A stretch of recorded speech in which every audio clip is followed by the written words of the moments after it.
to this edition, the Halloween edition of AKT Celebrity Reads. This is my Halloween costume. Don't fucking laugh, because I have never worn a goddamn blonde wig in my fucking life, so I didn't like this color. Me and Nipsey have been arguing about this color because I don't like it. I've never worn blonde before, so y'all gonna have to fucking help me out. My costume he wanted me to do. Hey everybody, hey Tika, thank you. So y'all tell me I don't like it, but it's just for Halloween, so y'all gotta help me find a blonde color that matches me. Nipsey had me wear this costume. My character is Ginger. Ginger from the movie Casino, with Ginger and Al Pacino. Robert De Niro. Casino in Las Vegas. Oh, thank you, Brenda. Girl, I'm so mad at him. Oh, I'm so fucking mad at him. Because Nipsey is messy than a motherfucker. You hear me? Messier than a motherfucker. Because, okay, who is it? Sam and Ginger. So,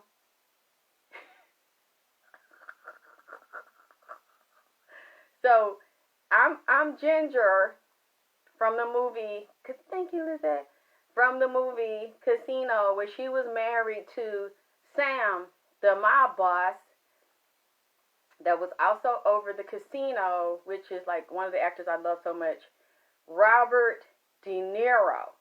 Oh, thank you, Romy. Y'all making me feel so much better, because I'm like, okay, nigga, I'm going to wear this. My first time ever wearing a blonde wig for Halloween. And, because, I don't like it. I've never worn blonde. Thank you, Kimberly, for sending me a cash out. For sending me a donation for a cash out. I'm trying to get it right. You know, one thing, I ordered this wig, and it's very soft. It's so soft. Like baby hair that it's, you see how it just like flops? So I curled it, and I curled it on the ends because it was wavy, and I'm like, I didn't like all the waves in it. So, oh, thank you, Renetta. Oh, thank you, Michelle. Okay, I'm going to look for it because I didn't think it matched my complexion. But if y'all like the blonde wigs, I'm going to find another. It has a lot of gold in it. I didn't want the platinum, like the white blonde. I think that would look good on my skin. I ordered it when I saw it on the picture because, you know, my skin has the gold undertone, so I thought it would bring out the gold undertone. But now I'm looking at it in the mirror down here, and I'm looking at it on the camera with you all, and I'm like, okay, it doesn't look bad. It really doesn't look bad. I guess I'm so subconscious about it because I never wore blonde. And I've seen women darker than me that wore blonde that looked so fucking good on them. And then I saw women, my complexion, the blonde looked good on them. And then I saw women lighter like Faith, you know, Biggie and Faith and Puffy. I loved her platinum wig. It looks so fucking sexy on her. And I've seen other black women wear blonde hair, and it looks so sexy on them. But I didn't think it would match me. Thank you, Nang. Thank you, Michelle. So I said, okay, after I do this for Halloween, I can get away with it for Halloween if it doesn't look good. I can say it's Halloween. But after today, if y'all like it, and I see Nipsey must have been freaky. You know what I'm saying? If he was with a woman he liked, he must have liked women. Instead of cheating on them, he would have a woman that would create another persona and have her do black hair or blonde hair, so he'd have her the other woman. Really, Tasha, you like it? Oh, thank you, Brenda. Drill. Just thank Nipsey for it, because you know, out of all the years I've done videos, you've never seen me wear lighter than black. You know, I always loved my black hair. I loved blue-black. I was going to dye my hair blue-black or get a really pretty wig and wear it blue-black. I love the black on my complexion. But he said, no, I want you to do the blonde. So I said, you know what? You must have had women that would do role play with you. Certain women, he liked them do role play. So he's like, I want you to do the blonde, and I want you to, for Halloween, I want you to do ginger. I want you to play ginger for casino. Oh boy, let me tell you something. It's been a rough week over here. I haven't slept much, so I said, let me go on and do this so y'all will leave me alone. I spent the whole week, it's been Halloween week. He said, Alexyss. Oh, thank you, baby. Y'all making me feel so good. I've had a heavy week. I've had 3 main spirits in here. Let me tell you who I've had in here. Of course, Nipsey. Selena. Her and Nipsey have been talking, and they're very good friends, and they have a lot in common. I'm not going to finish the reading tonight because I haven't gotten it all. I have not been able to write down everything Selena told me, and the demon that's attached to Selena's record career has been in here with me, telling me very, very interesting things. And, oh, hello, Mr. Oshun. I want you all to find out for me, in case I'm not correct. The record label was the EMI Latin or EMI Sony. Those record labels are either affiliates or have moved into Sony. Selena Quintanilla Perez was with a record label that might have been a subsidiary of Sony. If you all can find it out, please let me know, and I think it is now. Latin, I don't know if it's Latin BMI, Latin Sony, one of those, hey Shantae, one of those companies she was with, or she might have had more than one deal, I'm not sure. Thank you, Clarence. Yeah, this is my Halloween costume. I am Ginger from Casino. That's the character Nipsey wanted me to play tonight. Ginger, with Ginger and Sam from Casino in Las Vegas. Okay, I'm going to tell you why in a minute. Boy, it's fucked up, okay? Selena was here, and the demon came in and started explaining to me her deal and how they got caught. Hi, Sharon. Hi, baby. Hi, Sharon. Got caught in this deal. It was a demonic contract. There's a demon. He identified himself. We've been spending some time together. Boy, quite intelligent, quite smart. And that's right, creeping and dripping. That's why I did it, because the goddamn King Nip, dripping and creeping in this bitch had me do this goddamn shit. Y'all know I ain't never did this goddamn shit. So, you know I'm lost and turned out. This nigga, whatever this nigga say, I motherfucking do. You know what I'm saying? Nigga got me all like, I lost and turned out like a motherfucker. Even on Halloween. Thank you, Jerome. I was trying what he was telling me, but I have to study more because the demon, for me to quite understand everything he's saying, I have to know more about music notes. Now, I don't know if you all have noticed, if you look at pictures of Selena, there's one picture where she has a gown and it's an S, a big S, going down, like they're curving around her body. That S, he says, is a music note. That music note that also her first letter in her name, Selena, is curved the same way and it's around her body. Well, if you look, you will see that curly Q, swirly S, which is also the serpent that's in her name. And it's in a poster and it swirls around, okay? Look at it. You'll see what I'm talking about. He told me, he said, that's me. And that's his signature, and he's playing the violin. He's playing the very intense instrumentals in her song, Dreaming, and I Could Fall in Love. And I think those are like the top 2 songs that everybody loves. And he said he's riding the beat. He's riding the wave. He's on the instrumental of her album and the songs. So he's saying when you are listening and people, because when I was doing her reading and tapping into her, and she's been in here all week, I found a loop on YouTube. It's like an hour loop, and it just replays over. Hey, Lenise, over and over, dreaming. Dreaming of you tonight till tomorrow. I'll be holding you tight, and there's no one hypnotic. I'm just like over and over and over. I didn't get tired of it. I'm still not tired of it. Dreaming, dreaming, dreaming. And I said, oh, that's you. He says, yes.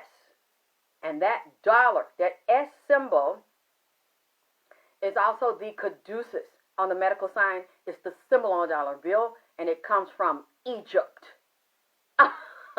Nipsey made me do this blonde Lanise. This is my Halloween costume. I am Ginger from Casino with Sam and Ginger. That's who I am for Halloween. Hey, beautiful Courtney. I'm Ginger. And we have fought because I did not want to be Ginger. I did not want to wear this wig. He made me do it. He said, you're going to be Ginger. Okay. So, I'm talking to both of them. They keep me up. I haven't really slept much all week, so I said, let me do this because I know if I don't do it until I get their message out, they will ride me, and stay in the house. Let me show you something that I made for Selena. This is for her. This is red. This is a lover's. This is not the 24K Dragon's Blood Sage. This is a lover's sage. You see that? And you see the threads. You see the threads, the sparklies. You see how pretty that is? Gold sparklies. 24K gold paper. One of the things I can tell you that this smells like, when I was little in the project, and we had the ice cream man and the ice cream truck come by, and my grandma sometimes would because she really didn't let us eat junk, she would let me go for a special treat. Oh, thank you, Anise. Yes, King Nip, Queen Trap. She would let us go to the truck sometimes for a treat, and it's this. I'm going to light some of this for her tonight. I'm going to tell you, I just want you to see how beautiful they are. They're lovers. Sage. So if you want to burn one of these, let's say before you make love, let's say you're at home or you're in a hotel room, you're making a seductive bath, you're creating the environment for seduction. Light this before your man comes over, before your woman comes over, to create the atmosphere. Because I'm going to tell you what it smells like. Some people tell me the 24K Dragon Blood stinks is very strong. It's supposed to, because it uncrosses and removes negative energy out. This, on the other hand, what it reminds me of is when I would go to the ice cream man truck, and it was these candies that I liked, and they were like hard little candies, but you would suck them, and they were red. I think it was in a yellow box, and they were red, and when I sucked them, they have like a sting. Hey, yeah. Hey, Tracy. Oh, see, y'all done started something. Y'all talking about you like the goddamn blonde with Nipsey. Y'all gonna get, I'm gonna look for another one that I like, because I don't really like this color, but I'm gonna find another one I like, try to match me more, and pop, because y'all have, hey, Harold. Y'all bringing that very freaky girl out, you know. And the candy, I would suck it, because you can't, they're so hard, you can't chew them. When I would suck it, it's like a stinging, like a burning, kind of warm, stinging sensation on your tongue. But then it's also real sweet, and it smells like cinnamon. These smell just like cinnamon. And they have lover's oil in them. So they help you to reconnect with your lover or strengthen the bond. This smells just like cinnamon, and it has aphrodisiac oils in them. Neighborhood. Okay, Lena's neighborhood. I got his. So Selena, oh God, I'm embarrassed. I don't want to tell you a story about this, but I'm going to tell you a story about this. How I made this one. Oh, it smells so good. Oh, thank you, Alvin. Okay, I have this one. And then, that one's stronger and deeper and richer. I put the gold. You have the gold on that one too in 24K. These are very sweet. These are too, like when you remove the negative energy out, you have to replace it with something. So then you go, and this is sweetening, and this is for money and relaxation and very soothing, the Nipsey Blue. And it has the gold. So if you want to get the gold, you don't have to get the gold strands. You can get the one with the gold strands on it. It's the same price with the 24K. These are very sweet. They're very intoxicating, but this one has aphrodisiacs in it. For male and female, you just have to tell me which one. I know I have the oil, but I said, you know what? Let's take this even deeper. So to make it more effective, you can burn this in the air, and I have another one you can put in the bath and in the incense. This was inspired by her. Let me tell you what happened. Oh God, she's nosy. Let me tell you something about these so-called dead people. And let me first say this is a reading. I am a psychic medium. This is for entertainment purposes only. Thank you, Nikki. This is for that's right, NH60D. Thank you. And I got, speaking of, hold on, I got something for you. Hold on. I'm going to send it to you. My shipment goes out Monday. Hold on. I got to bring in a camera.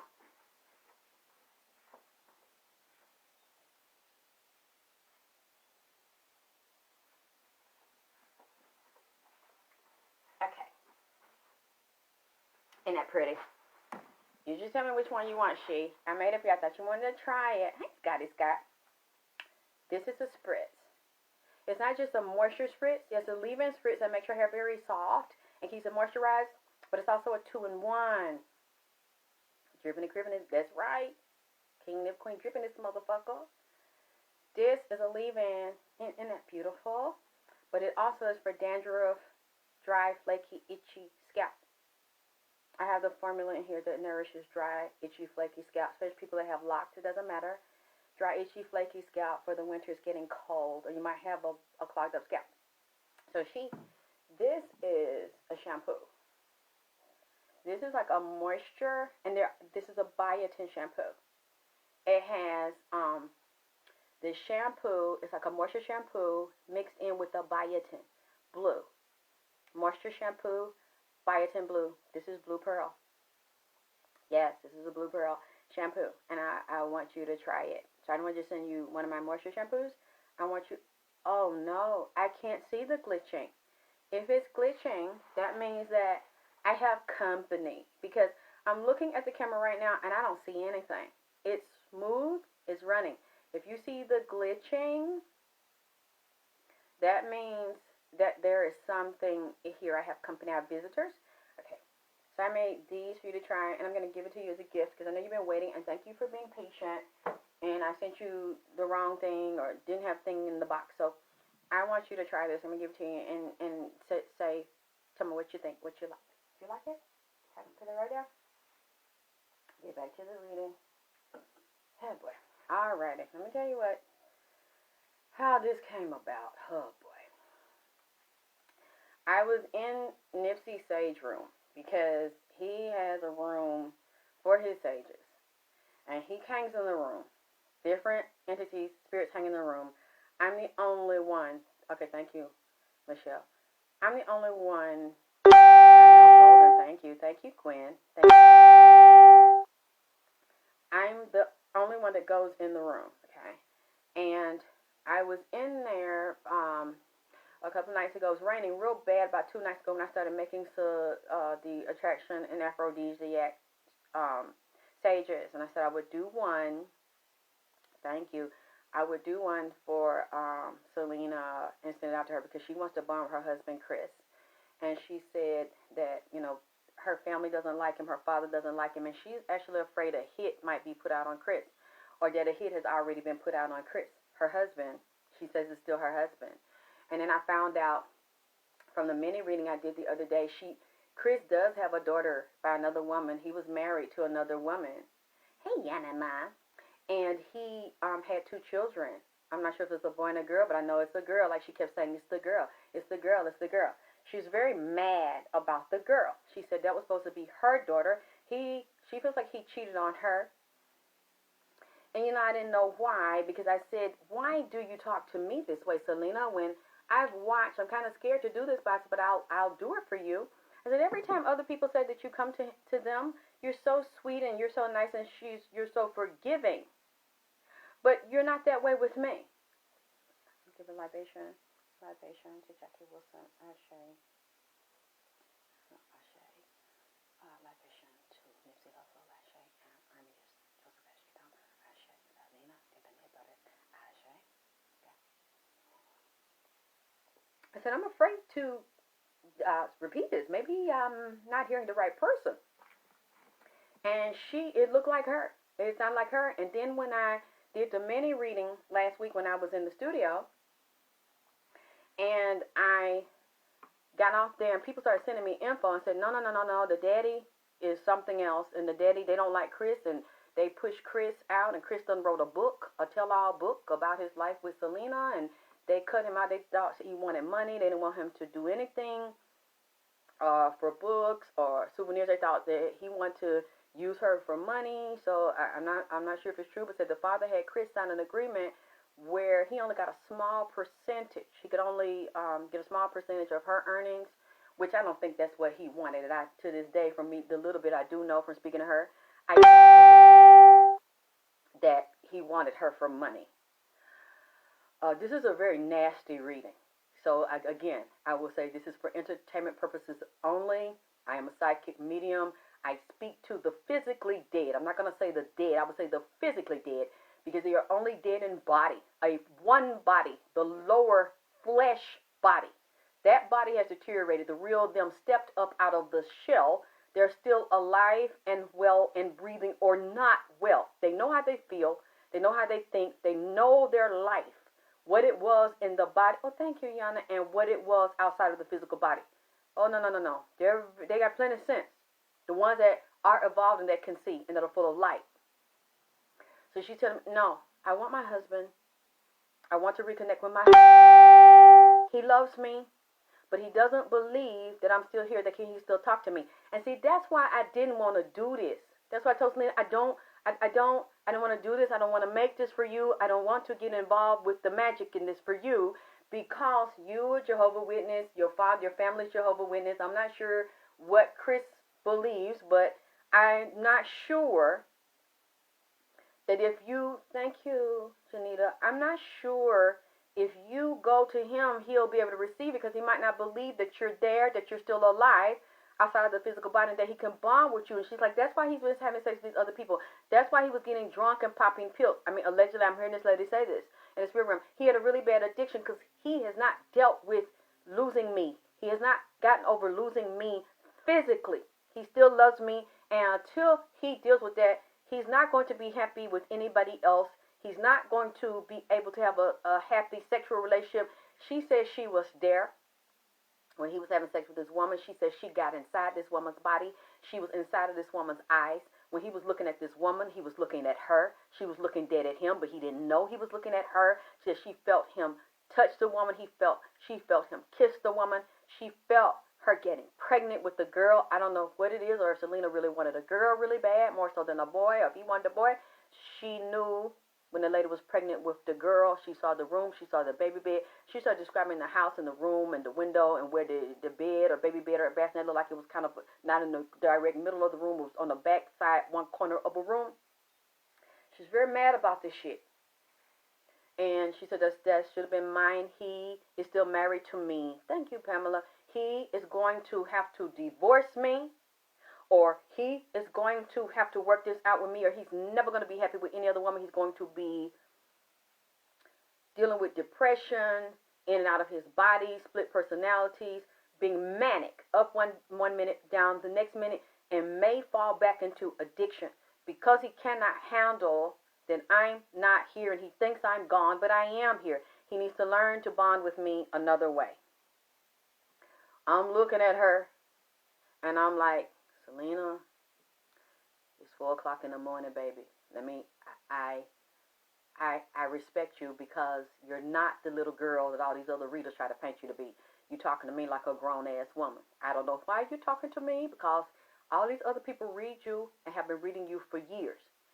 You went to Nipsey because you came in here last year. Selena came here last year and told me that there were certain people I was talking to, I need to get away from them because they were going to set me up and have me jumped or killed. And she's like, I don't want to happen to you what Yolanda did to me. And I turned around and I said, I know who you're talking about. I know what you're talking about. And you have to know, because I had kept it to myself, and I had the same suspicion, and a couple of my friends and my Spanish friends said the same thing, that this lady reminded her of Yolanda. And then it was just me and her. Me and my Spanish friend had the conversation, and I didn't tell nobody. And then Selena comes in a couple of days later and says the same shit. So I said, oh, hell. Okay, you heard it over there? She said, yeah. And I don't want what happened to me happen to you. So I said, thank you. And she said, I want to talk to you. I want you to sing my song. I said, Selena, everybody's singing your song. You sure, it's okay? Nobody will get mad? She says, no, I want you to sing for me. And she mentioned those songs. And so I got so tied up with Nipsey and the other stuff, I said, okay, baby, I'm going to come back, but I want to practice it because I don't want to let you down. I want it to be right. Thank you, Tyler. Well, you're missing me. I was just here last week. And I just did the rehearsal from People TV. I can't do all this stuff. I mean, come on, man. I was just taping live last week, and I put it up on Facebook for y'all to see. I ain't going nowhere. I'm right here. I can't do this shit every day. Too busy. And these spirits over here keeping up shit. Goddamn got me drinking liquor and wearing blonde wigs and shit, man. Come on. Cook for them. They done already wrote their list out for goddamn Thanksgiving. I'm telling them, look, y'all. Now, I got to have a day off for goddamn it something, because my birthday Thanksgiving, goddamn it, like that. I looked at this shit. Thanksgiving come this year on November 26th. Goddamn it, my birthday November 27th now. Yeah, I mean, goddamn. And I already put their list out. Thank you, Samantha. And I mean, if you give up, it's your break. I mean, they have me running over here. Nipsey ties up my whole goddamn day and night. The nigga always got a bitch doing something, man. He always will give a bitch something to do.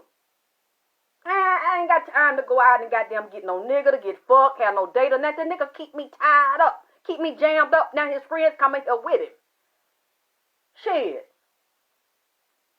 And then don't let me have a nigga in here. I don't even want to try, because they might beat the nigga ass and run the nigga outside. So, I mean, hey, goddamn it.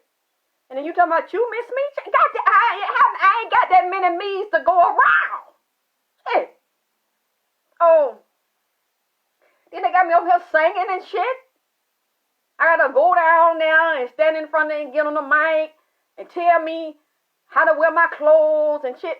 I mean, Nipsey could sit up there and dress a bitch. I don't know what he did to his other women. But the nigga will sit there and pick out a whole goddamn wardrobe. Pick your drawers, your bra, your stocking, your shoes and shit. Pick your goddamn wig. Pick your shape. I want your shape like this. I want you to pull that in right there. Put your trainer and shit on. Goddamn, nigga. It ain't that many hours in the day, nigga. You goddamn act like I'm fucking 20 years old, nigga. I mean, you better give me some Geritol or pep in my step or something, cause I got only so much energy for this shit. Nigga, I told a couple people when he came in here last year, he picked my drop. He'll pick the whole outfit on, the dress, the color of the goddamn dress, coordinate the jewelry, and coordinate the goddamn hair and shit with it. I ain't never had a nigga to do me like that. So if y'all know him, and whatever bitch he was with, goddamn say yay or nay on this shit. Cause I don't believe this is his first time doing a bitch like this. So I don't even know if I can fit another nigga in. Unless he send me somebody, you know what I'm saying?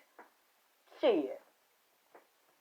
Nigga got me feeling like I'm motherfucking 20 again. Goddamn 25 and 30 switching my ass and shit. When he came over here, and last year I was literally bedridden. I was still having a lot of problems with swelling, could barely get up. Nigga done resurrected me out the goddamn bed. Got me skipping around and shit. You know what I'm saying? Making me feel like I'm goddamn in high school. And my life, I wasn't allowed to date. It was very strict, very abusive. I never had a boyfriend in high school. I never got to date. I never went to the prom. I couldn't even stay for pep rally after school. And that was right there at school.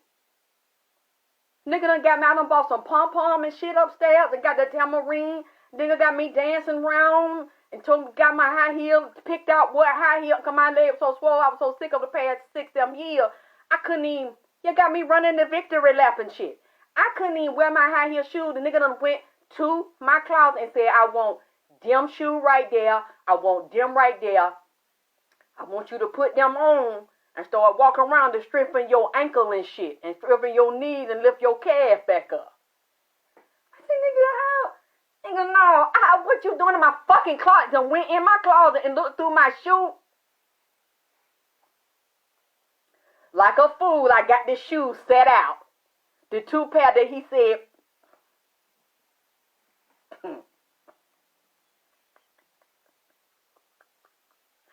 I'm like, you know what I'm saying? Next, my birthday was November 27th. Oh, you did? Yep, it's 27. Yeah, run, bitch. Yeah, Nick. Yeah, Gwen. Nigga, time out. I want you to do some squat. You know what I'm saying? Put some Buddha music on with the high heel squat to lift your ass and calf up some more, make it bounce. Now, I don't know what that got to do with a reading, but I guess to do his reading, my ass got to be shaped a certain goddamn way. Yeah, put the ad attack. At least that mean the nigga got me feeling young again, goddamn it. Then gave me the goddamn 24K cream, lift my face and shit up, took the swelling down and out. You know what I'm saying? Then put a bitch together. Guess the nigga said, let me upgrade you. With his nosy motherfucking ass. So I'm in the fucking bathroom. I didn't know that him and Selena was plotting on my ass. She nosy, he nosy, they whispering. So they stand up here whispering, so I'm doing like this. And they do this way, like I'm not listening to the shit, I don't see the shit.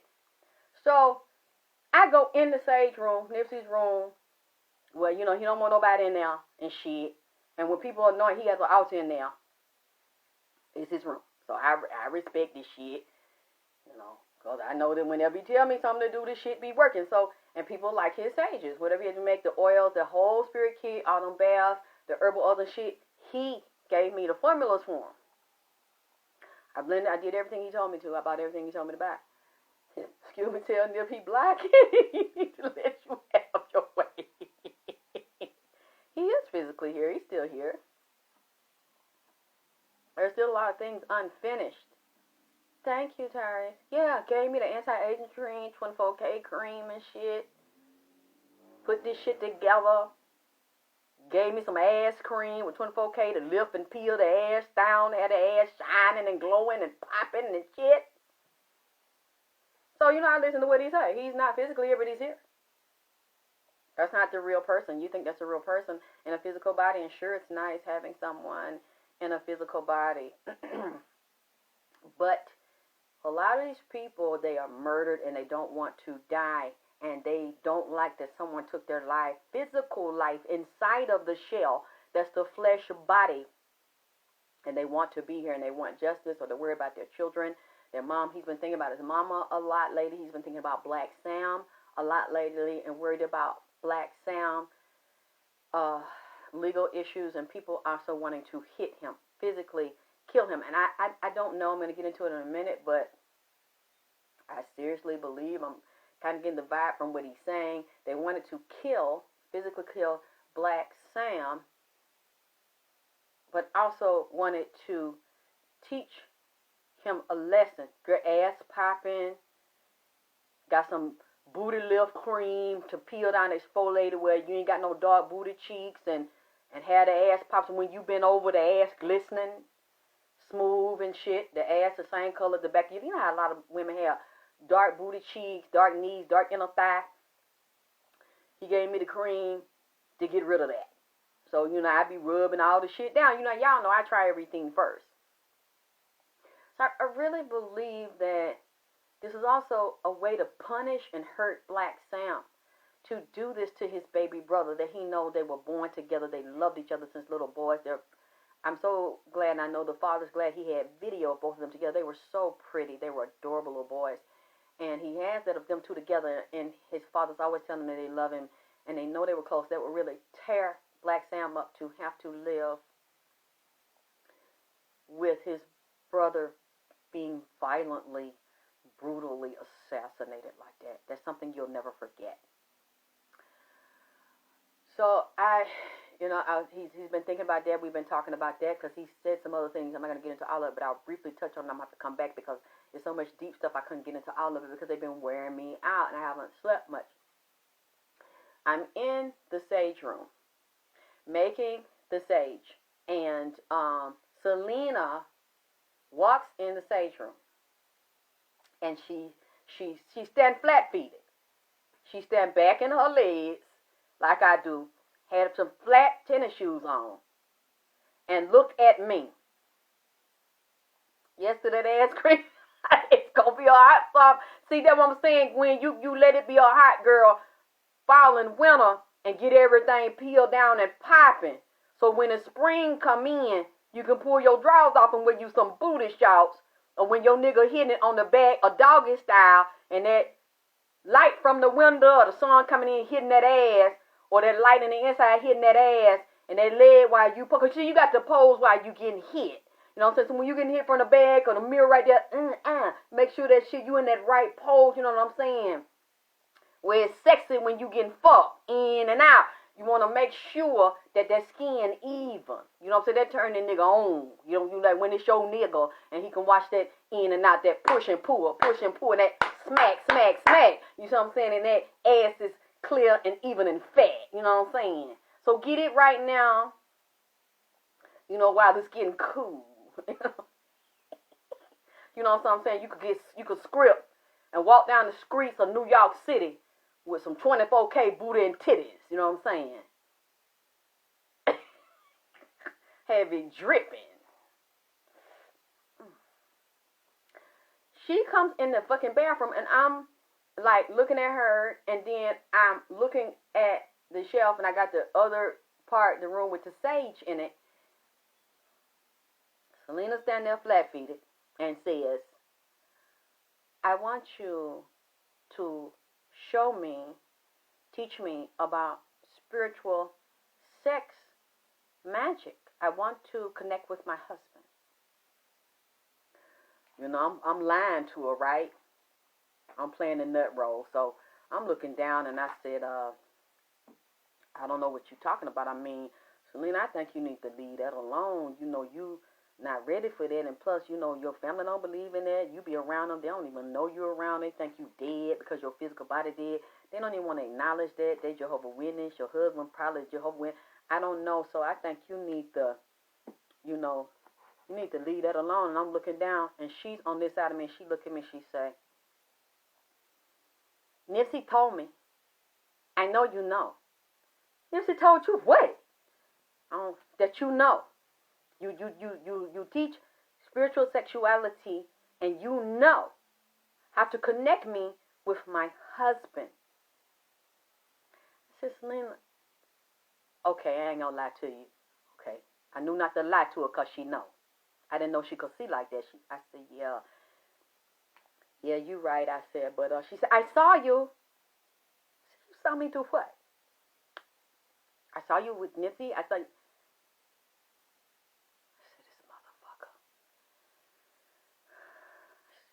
Talk too goddamn much. I looked at him. You told her? Talk to motherfucker. I know that you know. I said, no, I know what? She said, you know how to do this. You know how to connect. Teach somebody to have sex in the spirit with somebody that's physically down here. I said, I know that. Nipsey told me. Nipsey told you that? Yeah, okay then. Yeah, I ain't gonna lie. But Selena, leave that shit alone. Leave that shit alone now, because you have to have somebody else. Why he fucking tell you that? I said, but you have to have your man open and receptive when you come in there. You said you was in there before. He didn't even see you was in that bitch body. She was like, please help me. She bothered me about this shit. And I'm looking. He out in the hall listening after he done sicked her up on me with that bullshit. I'm like, why did you tell her that? She was like, I saw. You saw what? God damn. So, let me get this right. Y'all be on the other side, and if you got a husband over here, a wife over here, and you still want to fuck them, you come back over here and fuck them. Or if you ain't got nobody, you looking for somebody to get with over here to make your new girlfriend or your new boyfriend or your wife or your husband, y'all come back over here and start coming to people in their sleep or visions or something. They feel somebody in their house, or they wake up spontaneously and now they don't know why, and then y'all come over here and fuck them. She said yes. I said, so can you do it back and forth? She said yes. We can have someone over there. We have sex over there. She said, I haven't. Thank you, Ruby. I haven't. She said, but you are free to choose. You can have a sexual relationship in a marriage. That's what I'm telling y'all. They're not dead. They're just physically dead. Their life goes on. You can have a sexual relationship in a marriage. Over there, you still see, feel, and look the same, talk, and hear, and understand. So I'm doing this Asian. I'm listening to her.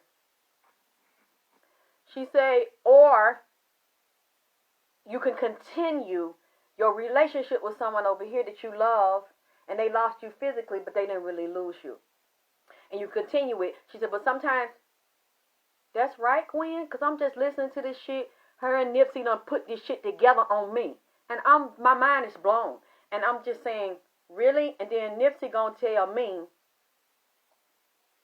that I need to write a sex book, a spiritual sex book, to teach people not only have spiritual sexual relationships with each other in the physical body, but Nipsey probably be busting.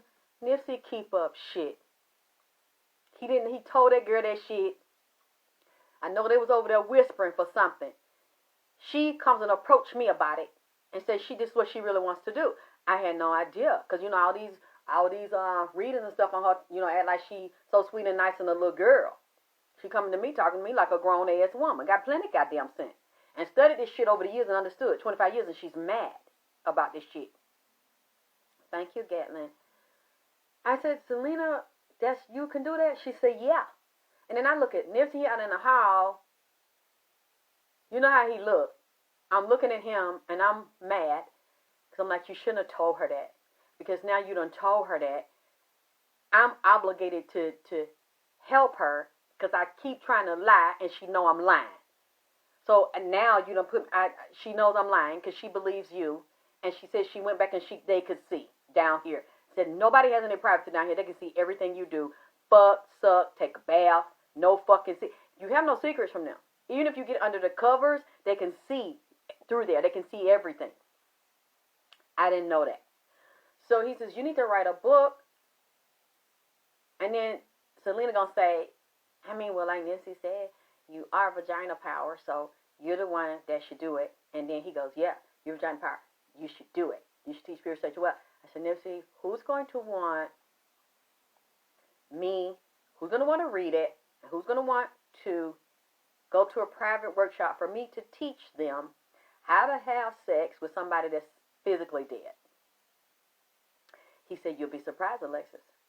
A lot of people secretly want to know that have had husbands have died, wives have died, and they think the person's gone and they're mourning the person, and they cannot be happy with sex partners over here, and then they don't know, they feel it, but they think they're crazy. Their lovers, their husbands, their wives will come back and be in the room and in the house and get in the bed with them. You're absolutely right. He's trying to build from the other side. He said that people over there that are not physically dead and people think they're dead, they cry for, because she started crying. And they start longing for people over here. And they still want them. The people are taught they're not alive. Don't speak of the dead. Don't mention them. They're gone. And it hurts them more because people don't speak of them. They don't talk about them. They don't celebrate their birthdays. They don't have dinner. They don't put altars up for them like they're gone. And I don't know Like I said, if people really want that, you can let me know if you want that. Because they're giving me the information and they are teaching each other. And they nosy fucking ass have been spying on me. So I'm thinking I'm fooling her and I'm lying, telling her I don't know what you're talking about. I don't know how to do that. And she let me finish and she said, I know you know. Nipsey told me that you know. And I saw you. God damn it. She said, we. I said, we? She said, it's a group of us. We come. And we know you know. I said, how many? She didn't give me a number, but I seen a goddamn group. And they come over here and they spy on certain people. And she said, we've been watching you. We know you know. And we know you teach Nipsey things.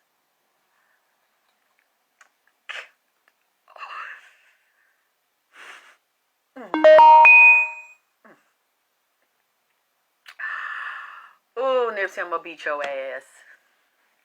He was like, well, I'm just trying to tell. I said, oh, so now you're an astral sex coach?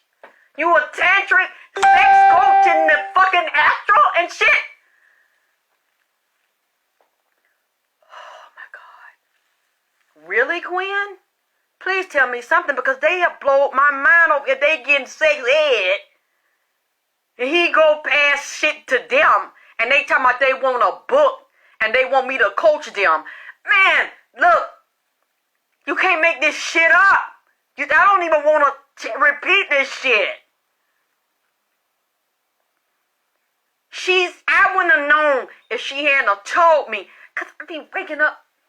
Sometimes I be feeling like somebody in here or somebody watching me. Or I wake up tired or like my hip dislocated. And I'm like, what the fuck happened? I don't know what happened. And she's telling me, well, we know that you know. And we want you to tell. I said, you want me to tell you how to come back over here and fuck? Yes.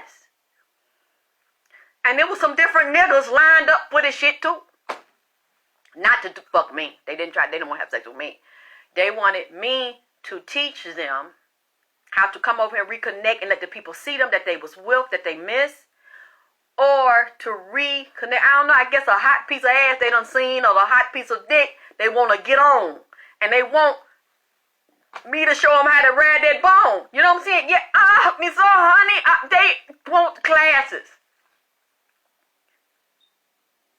He getting them, I guess, introductory astro sex class. He the sex ed teacher. But then, why would I be surprised? Listen to his songs. Does it feel good? Does it stay wet? Do the juices still come through the latex? Do you fuck back? You see what I'm saying? Listening to his rap song. He's a professional fucker. Yeah, I talk shit while I'm fucking you and you come. See, and your friend look like she want to go next. Can she go next?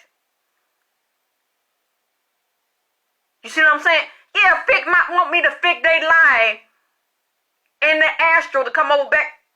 Gwen, you need to help me with this shit. You need to help me, Gwen. I should have talked to you before I got on here, cause so you understand what the fuck some physically embodied people to interact with the wife and the husband? Yeah. Like, I know what to do. But she gonna tell me you do know. Nipsey told me, and that you be the best one to do it. Because you teach vagina power. Selena, you're not supposed to know nothing about that. Yeah, hey, Cedric. Peace King. Yeah, he's a professional fucker. Listen to his rap song.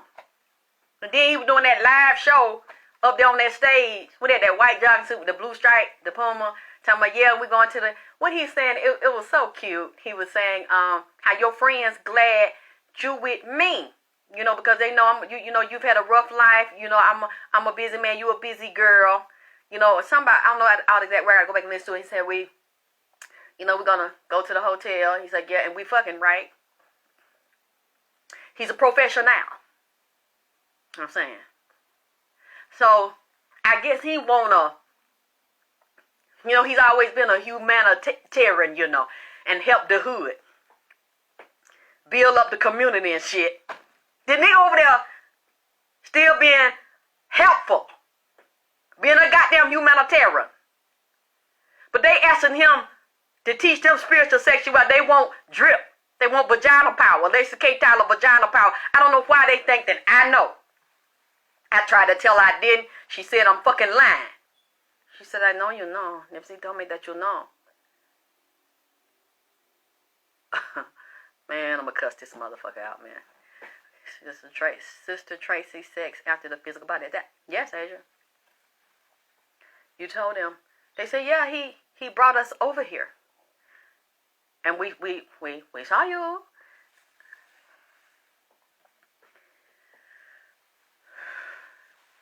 Turned around. He in the hallway. I'm looking at him like this. You. So you're a spiritual sex guru now. You teaching sex ed in the astral. Then they done told you they want to come down here. And you done said, oh, I know, y'all can. I got taught vagina power teaching me. And he said, you need to write a book. And I said, Nipsey, I don't know if anybody wants that. But I'm kind of embarrassed. But I'm going to go ahead and tell this story. Because I did not know that the women, what you said, multiple streams, Danielle. Child, I'm so hot right now. I'm sweating. I feel lightheaded in this bitch. And the physically dead people was lined up in here talking about they want the class. Yes, he's very enterprising, Danielle. I'm mad at him. They done lined up. I don't know how many physically dead people was in here. It was a group of them. And I got so embarrassed. I said, oh my God, so wait a minute. Y'all have been over here? They said, yeah, Nipsey said, he said what? And he's like this in the hall. Talk too motherfucking much. I just wanted to let them know that they can, thank you, Cedric, that they can still have love on the other side. They can still come down here. They don't have to be alone. They don't have to be lonely. They don't have to be sad and depressed. They can still come here and be with their husband, their wife, their boyfriend, and their girlfriend, or get a person in a physical body that will still love them and maybe even find love that they didn't have when they were alive in the physical body that they were looking for. And I said, oh, aren't you sweet? But why did you have to put me in it? He said, because you teach vagina power. You're the perfect teacher. She's looking, and she said, yes, I know you could tell me. Man, this shit's so fucked up. So, I'm now realizing, okay, this is what goes on. They come here, and I guess they go to him and register for the class and pay their administration. Or go to the spiritual cash app. And then come in here with him and get comfortable. Get them a seat and go to their class.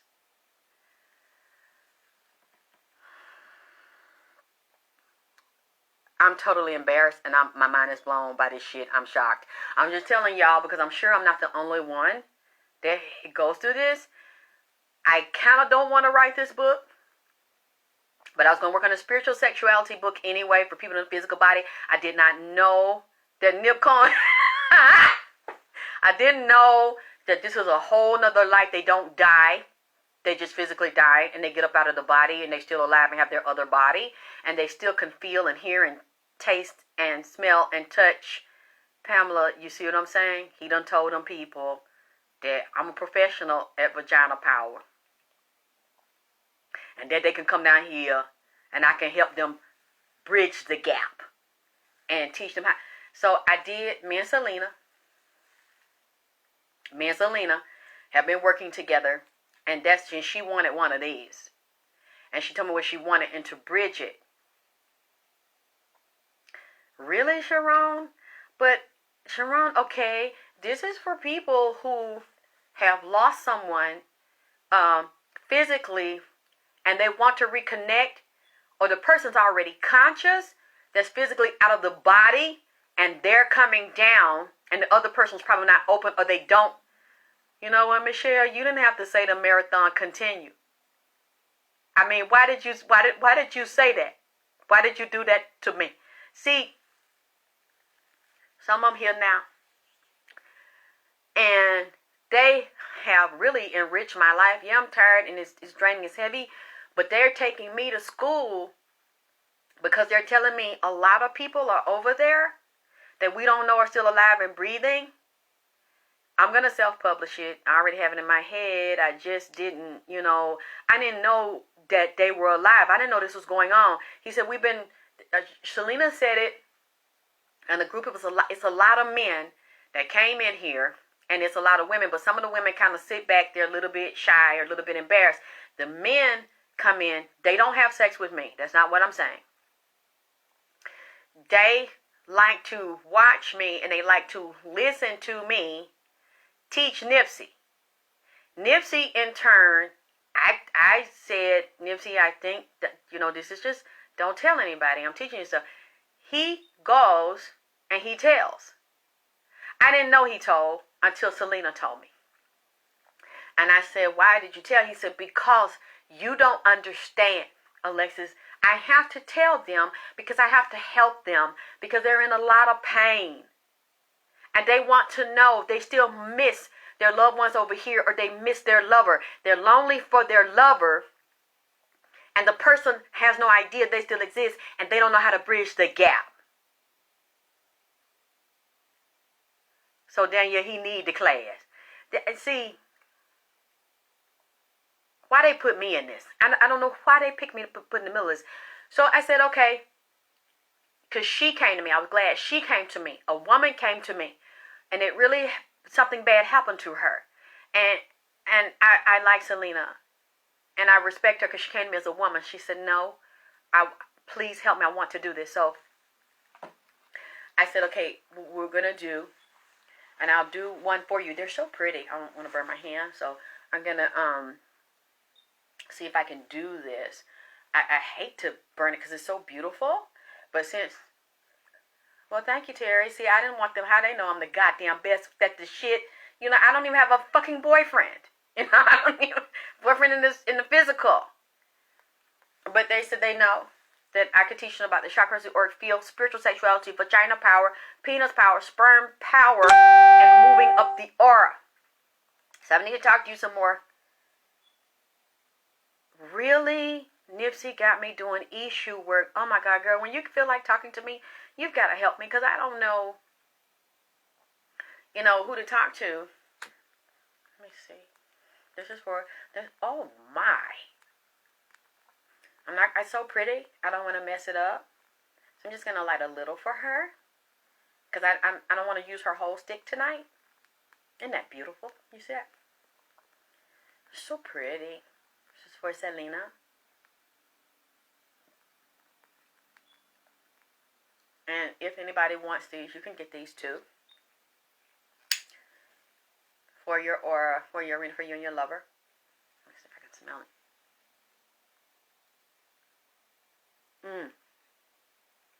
Isn't it? That's a lover stick. It's a lover stick. It's absolutely beautiful. I can get it really ho.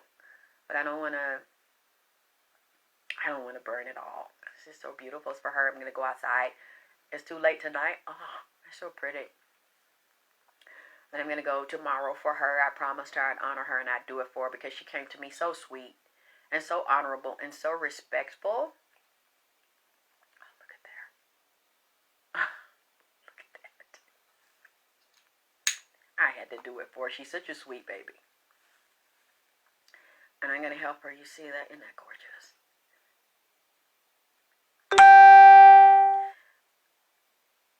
Ifa, that's what Gwen is an Ifa priestess. So that's why I told her I need to talk. She said, yeah. So she said, this is Ishu. This is Ishu work. You're right. I don't need a man, a physical man in my life right now clouding me, because they don't want. When I've talked to a couple of men and they see the work I do with Nipsey and the other spirits, they don't want me to do it because they feel like you're taking time from what you could be doing with me. And I have to obey the spirits. I have to do, what they want me to do first. So I'm like, they're teaching me so much and taking me to such a higher level. I'd rather do this to become a bigger and better person before I physically make my transition. I don't want to be stuck over there and having to have somebody try to speak for me and pass my messages and I'm not evolved. So I do this. Isn't it pretty? This is more important to me. The spirit world and learning that to be a better person through the spirit is more important to me. So, my whole life is wrapped around them. And plus a new one comes in. New ones come through Nipsey and talk to Nipsey and say, I want to talk to her. I need her help. I need your help. And so I stop and I do it. Oh, that's so pretty. That's so beautiful. I usually get other people to do these for me. I say, you know what? I made them. So I need to burn them myself. I need to test them. This is for you, Selena. This is the lovers. It's so pretty. Look at there. I feel them. I feel them. I'm learning. Studying Ifa also. Very good. Okay, I'm going to see if this smokes some. And the Nipsey Blue. This is so heavy and rich. And again, her and Nipsey helped me pick her formula. Nipsey picks his own formulas. Okay, I'm running out already. Let me use another one. For him. And Nipsey Blue. I've never lit these. I don't want to lie, they're so pretty, but I sell them to other people to light. I'm still not done with the blue one, but isn't it beautiful? This is him. I've never lit this, but it's Halloween. And since all of them are coming in here, and we're celebrating them, y'all get ready for the holiday too, the Day of the Dead. So if it's not Halloween, is it tomorrow? A couple of days after? The Day of the Dead. They're walking the earth very, very... Ooh, you see that? Hi, baby.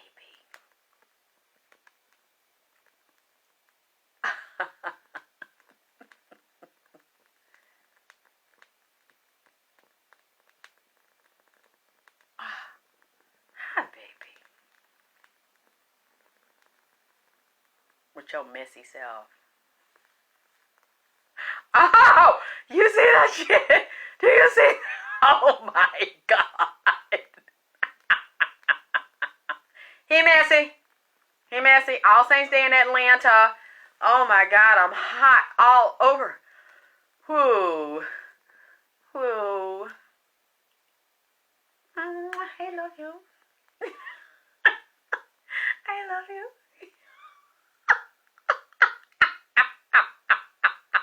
Y'all see that? Oh my God, you see that? Yes, I don't think, as long as I go down. Whoa. I'm in a hot sweat right now. My whole body's hot. Oh boy. Oh boy. I guess he's saying hello.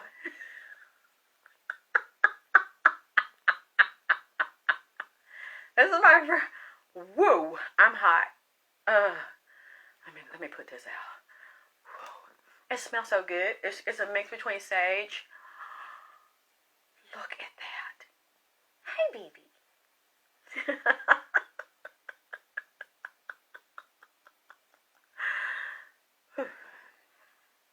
Okay. Oh boy. Okay. Oh, it smells so sweet. It's a mix between sage and the sweet oils. Oh. Any clown, I tell you, it's bad. Oh, this smells so sweet. I never lit it before. People have just lit it and lit it for me and told me, did videos for me and told me what it was like. This is my first time. Oh, it's a sage. The good sage. Whew. Plus, it is the sweet oils that he put in there for peace, for money, for prosperity.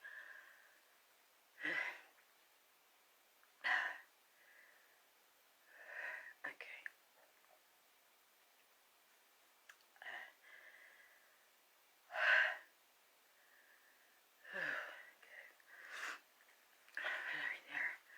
I never lit these before. Now, I understand when people say they light them, they feel the energy. Okay. Man, guys, it's getting late. Let me tell you something, and I have to come back, and I have to do the rest of them because it's so deep. Oh, I know they're running.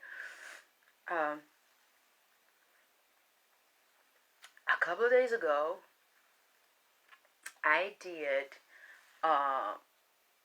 was looking at the video, and if she was giving me information, and then Selena, both of them were hitting me at the same time.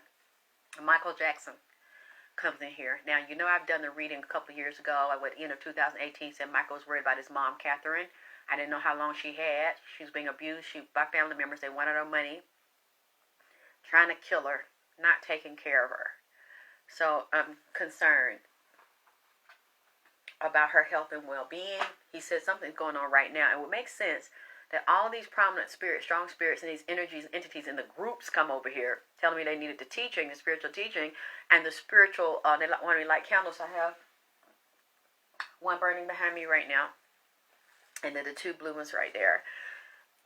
Because this would be the month of Halloween when all the dead walk the earth on a lot of satanic rituals, a lot of spiritual rituals, whatever you want. This is the most powerful time to do it. So some people waited to the day, and that's not smart.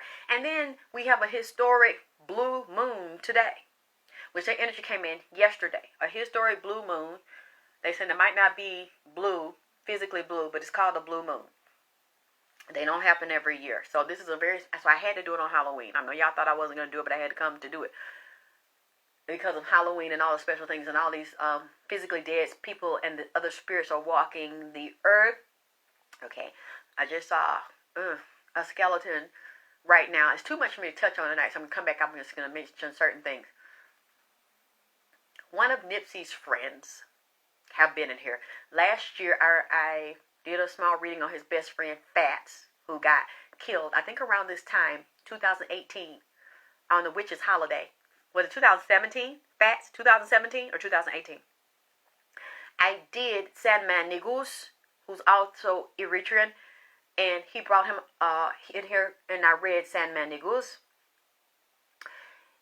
Oh yes, and a couple of days ago, because I like to look and see what's going on in Ethiopia, and I saw something a couple of days ago, something going on with Trump and U.S. tied to Ethiopia, some problem that was in the news, and some laws being changed in Ethiopia and Eritrea, or basically the capital of Ethiopia. A couple of days ago, one of the holidays was a Prophet's Day. Was it October 29th? Look it up for me. Ethiopian holiday, Prophet's Day. And yeah, we're under the moon right now. And who else? Okay, another one of Nipsey's friends came in here. CJ. His nickname is CJ. He was a rolling 60. I gotta clear my nose. All this stuff is coming up out my head.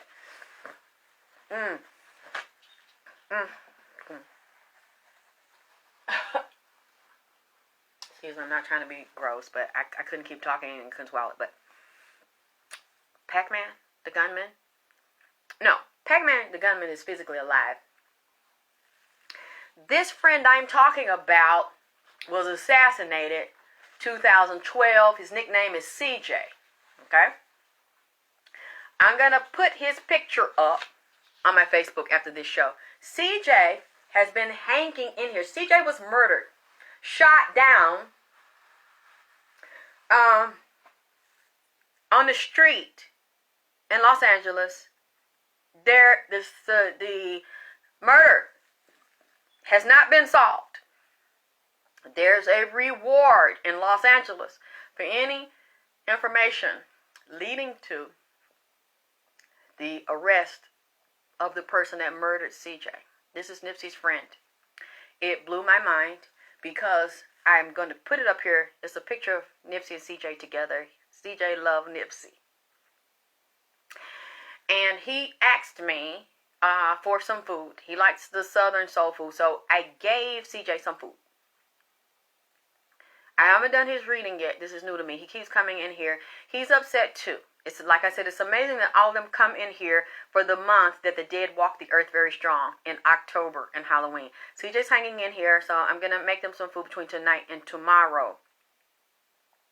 Really, Terry? Yeah, I think it was 2012. I got to look and I'll tell you his whole name. I'm going to put it up after the show is over. They're standing there and they're hugging. It's one picture where CJ and Nipsey, he had his arm around Nipsey. He's a bigger guy than Nipsey.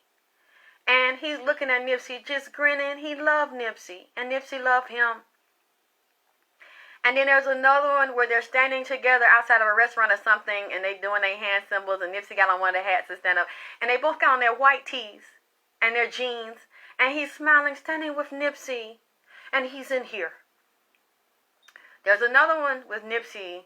And it bothers me a lot because it's also saying in the spirit that LAPD, some rolling 60s, and some female gang members, Cripettes, that CJ was dealing with, dealing drugs, selling drugs. He trusted this woman, also had a child with CJ. She was an undercover informant, and I also see Bloods involved. There were 60s involved in killing CJ, setting CJ up. Now, I'm going to do the reading, but of course, I am not going to try to go speak to them or get the reward. I don't want that shit because what I'm seeing, I'm telling you, LAPD knows about the hit and knows who and what was involved in assassinating, literally slaughtering this man. It was a closed casket. That's how bad it was. And he's telling me that, and he showed me his face was shot off. Okay? Body shot. And he said they hit me here, they hit me here, and the arms. He was shot like 18 times. 18, 19 times.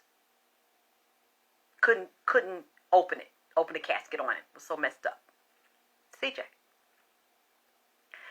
And that's how I know they know each other, because he came here talking to me, and then I have the pictures. I'm going to show you the pictures of those two buddies. They're both rolling 60s. Yeah, he's in here.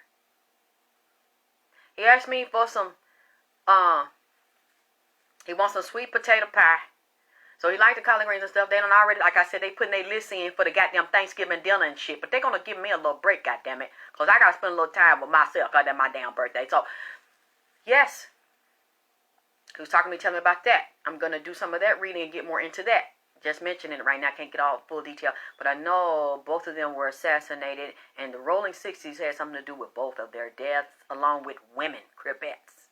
Had something to do with their deaths. Somebody they was fucking. Both of them was fucking. Okay. Then Michael Jackson, oh boy, comes in here. You all are probably too young to remember.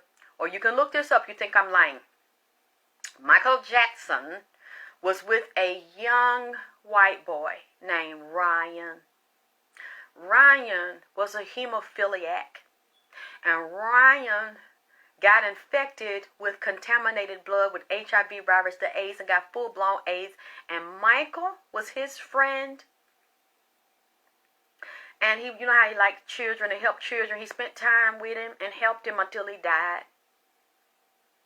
Now, y'all need to be careful, especially in California, and it's going to affect all of us, because he also mentioned different stocks and the investment you could invest in. I'm going to tell you what Nipsey say, okay? He told me that Michael showed me that virus, and he also is tied to Kobe, came up as well. Michael showed me that HIV virus, that sheep strain of the sheep flu, a sheep fluke, a sheep virus mixed with that HIV and that SARS and that corona. He says it's going to be a new strain. They try to make people take this shot, and it's tied into that to create a lot of problems with influenza, pneumonia, to affect and fuck up the lungs. And when you look at the corona, that's what it do. Fuck with the upper respiratory system. He said it's a new kind of, gonna be like a cold or like a flu. Lord have mercy. And they done mixed it in. This is another one, and he mentioned China. The U.S. and China is coming back from over there again, and China buying up more of the United States than you know, and owning it to the point where they come in and try to overthrow the system and dominate the system and take over and enslave the people and kill them because they have no value for U.S. citizens, and buying them as much real estate as they can. And he goes back again and mentions China and the marathon and under there, okay? He keeps taking me under the store. So I'm going to get into those when I come back with Michael Jackson, Ryan White, I think it's Ryan White, that died of AIDS from being contaminated blood because he needed the blood product, a blood byproduct from being a hemophiliac, and said, Michael says, tying into this new corona strain instead of bad flu, influenza, pneumonia, corona finna come in and hit people and kill a lot of people that's not ready and can't see this. Gonna believe it's a natural flu instead of a virus, and through a shot, he keeps saying China is tied to it. We'll get into that when I come back. There's so much shit, goddammit. And then, what else? Nipsey told me he go back to the marathon. It's going to be more lawsuits, legal disputes, and battles and fights around the marathon and the property.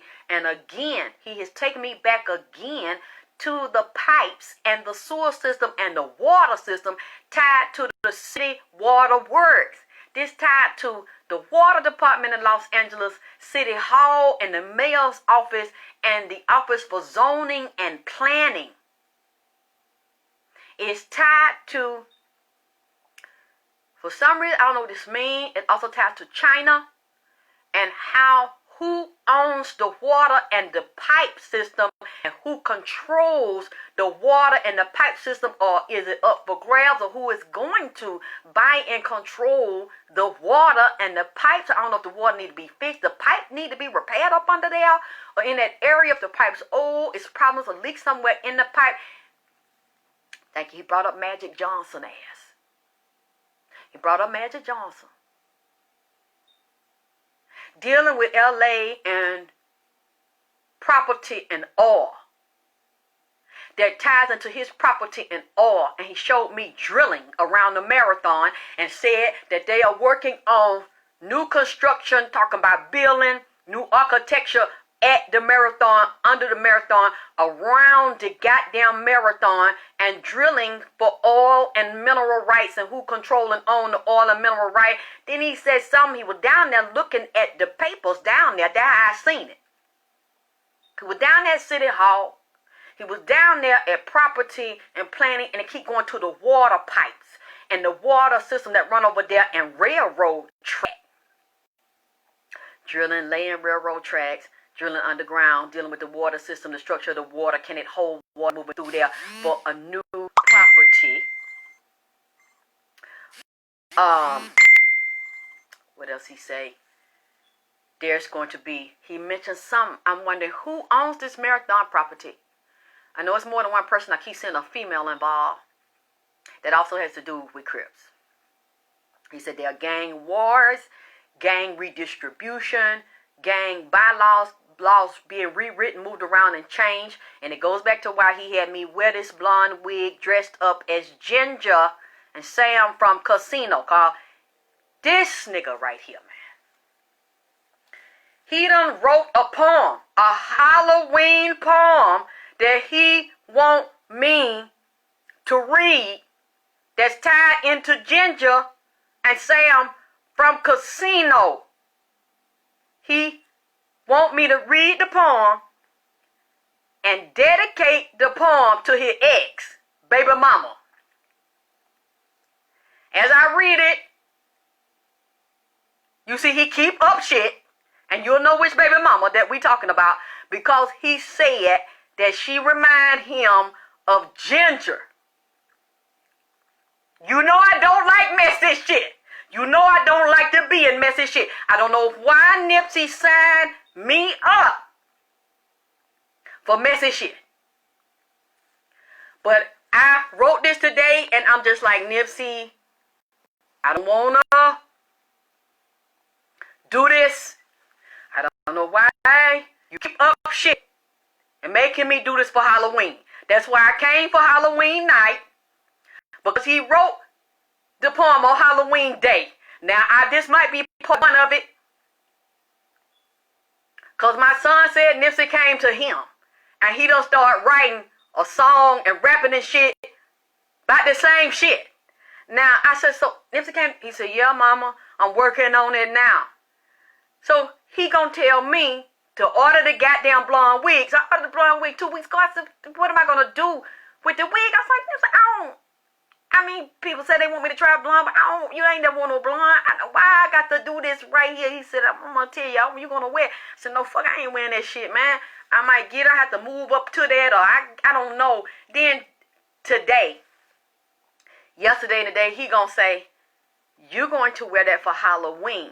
And I want you to dress up. Your costume is Ginger from Casino, with Sam and Ginger in Las Vegas. Nikki, don't encourage him. You see what I'm saying? He's messier than a motherfucker. And he's saying this all ties into the 60s in Las Vegas, trying to restructure and tied to casinos and gambling and fraud. Okay. So he's telling me that Black Sam is on this. Black Sam has his back. He's loyal to him. He loves his brother. His brother loves him. He's going to fight for him. It's tied to the marathon. And he told me the building, I wonder who owned the building. I know him and his family own half of it. Now they don't. Correct me if I'm wrong. Somebody took it, and I know David Gross had something to do with it. And he told me there's either one loan still out, or I don't know if the loan was paid when David Gross took ownership of it, or was it another loan taken out, or was it refinanced to get money out of it? They crop in Las Vegas. Thank you, Pamela. Remember, I told y'all the man kept saying this shit. Okay. He said also it's a war underground, and they're restructuring, and it's a lot of drug trafficking and sex trafficking and money laundering. A lot of this, and even some hits been put out. Murder setups, tricks in Las Vegas. And Puma baby mama be with them. Speaking of that, before I get off that, let me tell you another thing. I had a vision the other day. Remember, again, this is all for entertainment purposes. This is alleged. I am a psychic medium. I hear these things. I think I'm hearing them. I'm trying to interpret them the way the people on the other side give it to me. I had a dream. Nipsey told me, get up, come go with me. I want to take you somewhere. I was at Tanisha's house. Imani was with Tanisha. So I don't know if Tanisha get to keep her baby. Sometimes they let the baby visit her, stay with her. I seen he knew Imani was over Tanisha's house sometime. And remember, at first he didn't want her there because he didn't know if Tanisha was going to stop getting high and be responsible, not have all kind of men around, okay? She didn't. When I went in there with him, he saw Imani, and she's beautiful. She was healthy, happy. Nobody was hurting her. Tanisha looked like she got a little better. So I don't know if Tanisha done stopped getting high and cleaned up. I seen a dog, but I seen 2 dogs. So I don't know if Tanisha has 2 dogs or she's been around somebody that has a smaller dog and a bigger dog. I saw 2 of them. One had the brown in it, and the other smaller one had little different patches of brown and black. And it was a smaller dog, but it was 2. So I don't know if she has the one and ever is around the other one, a relative friend. Somebody has another dog. I've seen them. I saw them too there. And some of the people I saw around Tanisha were gang members, and they had something to do with killing Nipsey. She knows who did it. She knows who were involved, allegedly, and she's not going to tell. She's afraid to tell. And you know who else she's afraid of? Now, Tanisha's not a punk bitch. That's not what I'm saying. This motherfucker will get down. Lil Red. I won't call her Lil Red. Because she little and red. And she pretty. But this motherfucker here will give you that action. So don't misunderstand me. Tanisha not a punk bitch and not a weak bitch. And we'll pull a blade on that ass. You see what I'm saying? Now she bought that.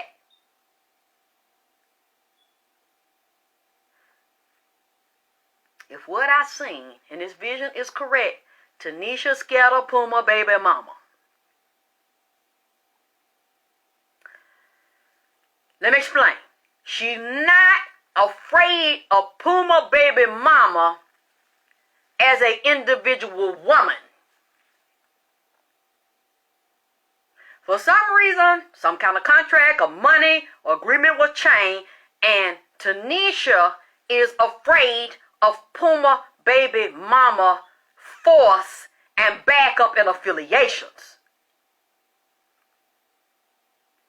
For some reason, Puma baby mama done made her feel, if you get out of line, bitch, if you say something, if you talk too motherfucking much, if you get out in public, there's gonna be some motherfucking problems and repercussion.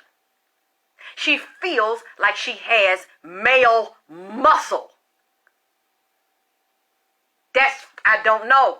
I don't know why, you know what I'm saying? I could be wrong. You know me. I say allegedly, you prove me wrong, I'm willing to come out and apologize.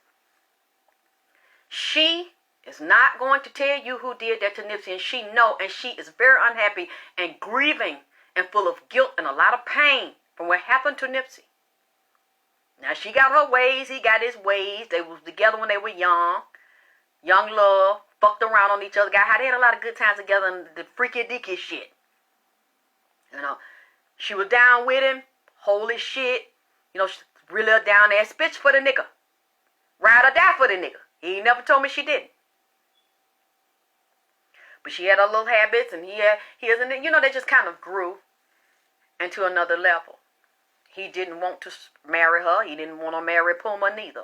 Once he saw Puma really not much higher up or not much better than Tanisha. Tanisha just more real body. The other one's more like a red carpet hoe that pretend to be righteous and innocent and a wholesome little girl. But she's a very freaky girl. Yeah, get it from my mama. Yeah, mama. Ain't no different than Tanisha. She's just an upgrade from Tanisha with some money. Thank you, Sharon. Because you know I don't know, baby. That's why I say, allegedly, this what Nip showed me. Yeah, but we'll see how long that lasts. You know, you can't do dirty shit to somebody and expect to keep on getting your way. That man didn't deserve that shit. That's what the Halloween poem about that he gave to her, to Puma. And I seen Tanisha, she's nervous about this because Puma baby mama done let her know. God damn it. Finna goddamn go dead. Let me hurry up and charge it. Puma baby mama done let her know that you're gonna take this man, you're gonna take this agreement that I gave you, and you're gonna keep your fucking mouth quiet. Bitch, you know what it is. I seen it. It's like she have people checking in on her that she know. Really spying on her.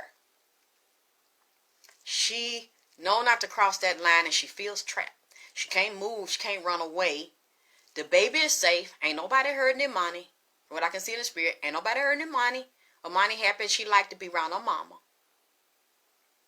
Ain't nobody did nothing to her. But for some reason, Danielle, y'all messy, so y'all want the poem. You think I want to do this here?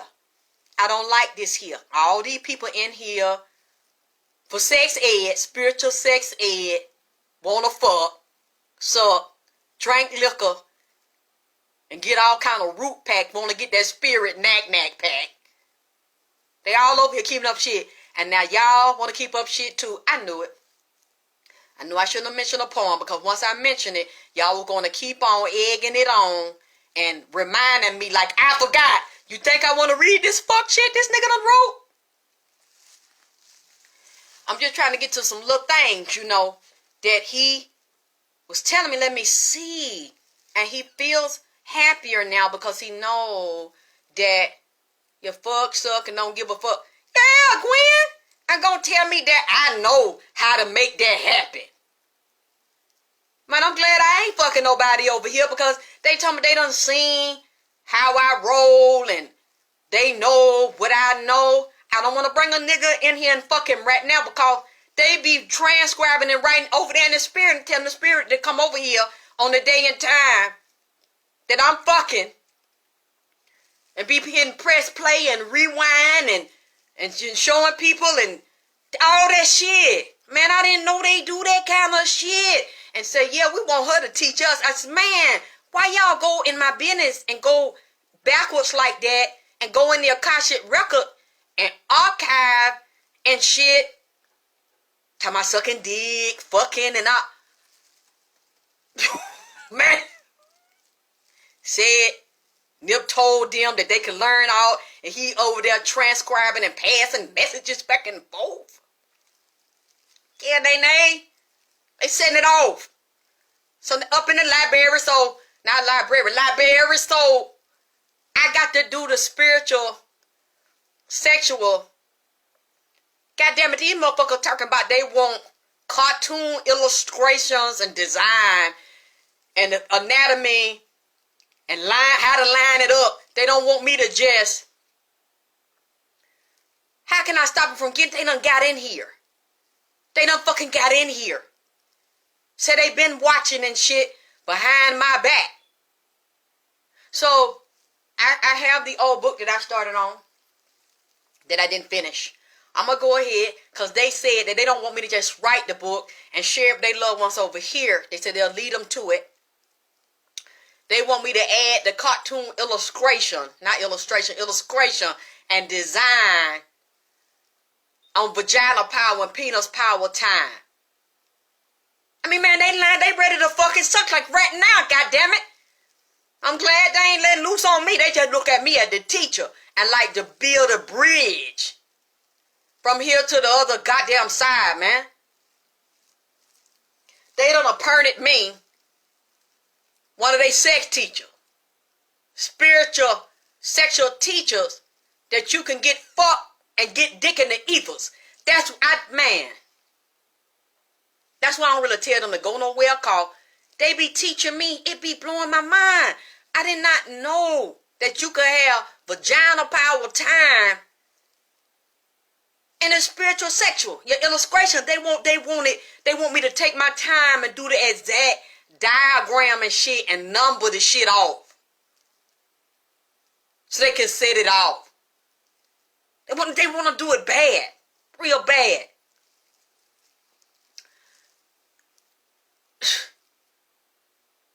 I already talked about my artists about resurrecting this shit. Yeah, fit my life after sex. Fit my life, and you know how they are? I'm so embarrassed. But I'm going to be real with y'all. In case y'all want the class, I'm probably going to teach it in the next couple months. For the year out. Because you can apply this to somebody in a physical body and a spiritual body. They went back in my past when I was with men's. Not men, men's. On a physical level, they'll watch you. They'll see everything you've done, what kind of person you are. God damn, I'm getting hot again, sweating. Pop of my life, I'm sweating. They go back, so you can't lie to them. You think you can, and you think they did, and all that. You be surprised them people got more sense than your goddamn ass got, because they be around, they knows it than a motherfucker. They'll find different people, they'll be sitting there in your bed and listening to you on the telephone, going back 5 and 10 years and seeing how you screw. Is you spiritual, what your vibration and your energy is. And then I knock on your door and what you want you tell them, show them how to fuck.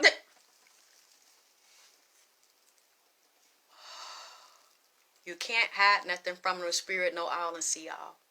Y'all think y'all got the ups on them because you in a physical body? You don't know a motherfucking thing, man. Because they out of a physical body. They can see and hear and know things that you don't fucking know when you in a physical body that blind you.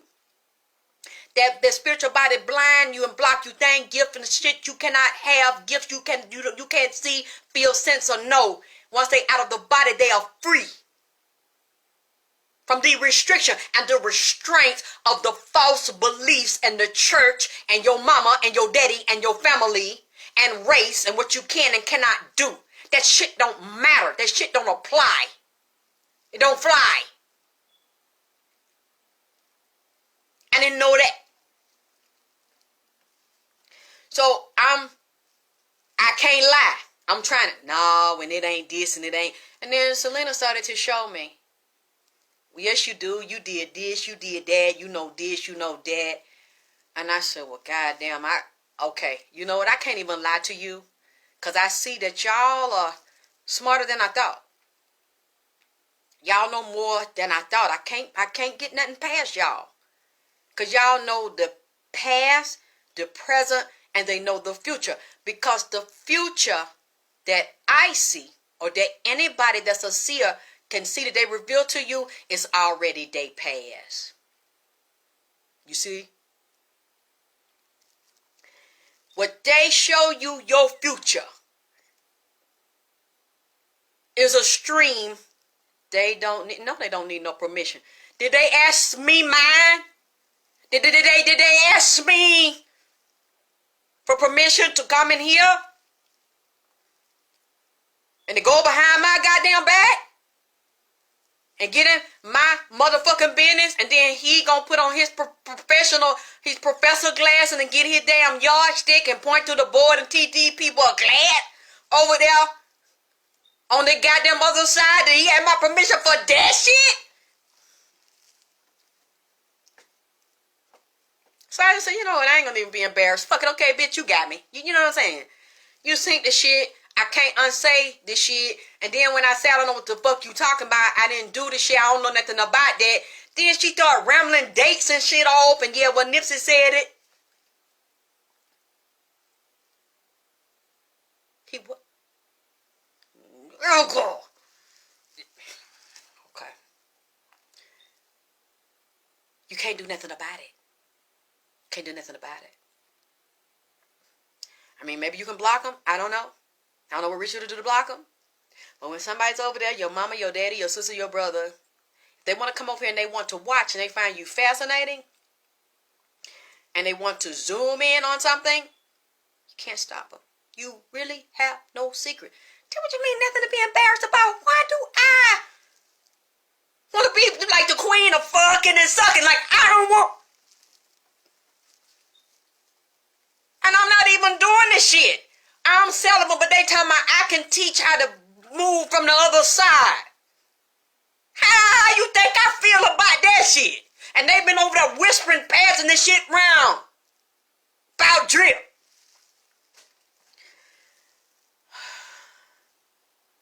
So I said, well, you know, okay. Hey, now you know. Okay, now, so what you want me to do? So I did what she asked, and I'm still working on it, and I'm going to get that done. I'm going to get the first beginning part. I think you'll like it. Because it applies, like I said, on the bottom when you're in a physical body, and on the top when you rise up out of the body, or if someone is so drawn to you that they want to come and lay beside you. They want to love you.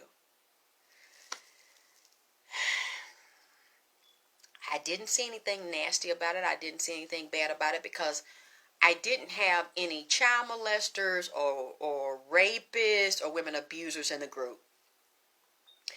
The people, it is, how can I describe it? It's such a hunger in them to be loved and to love. And they said they were so lonely. They just want to be loved. It wasn't, I just want to have sex for fun. I want to have orgies. The ones that were here weren't looking for orgies. They wanted one person that they missed and that they would love and that they were with. Or they saw someone down here that they liked. Yes, they're looking. I didn't know. Nipsey is the one that helped me know. And then he went over there. Yes, intimacy. He was talking to them. And then they asked him about me. And then he started to teach some things that I had taught him. And then they said, well, we want, take us over there to her. So Selena was the brave one that come and say, we know. Can you help me? I miss my husband. I don't want anyone else to have my husband. And I don't want to. I said, Selena, you're so beautiful. And there's so many people over there, athletes, millionaires. She said, no. I'm not interested. I said, I see this guy over there trying to talk to you now. She says, no. I don't care how good looking he is, how rich. I don't want to have sex with other people. I have not had sex with other people. I want my husband. I never heard that before. I never experienced that.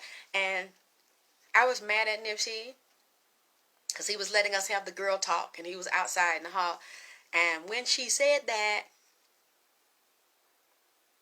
and I went and looked at him, and I looked in his eyes,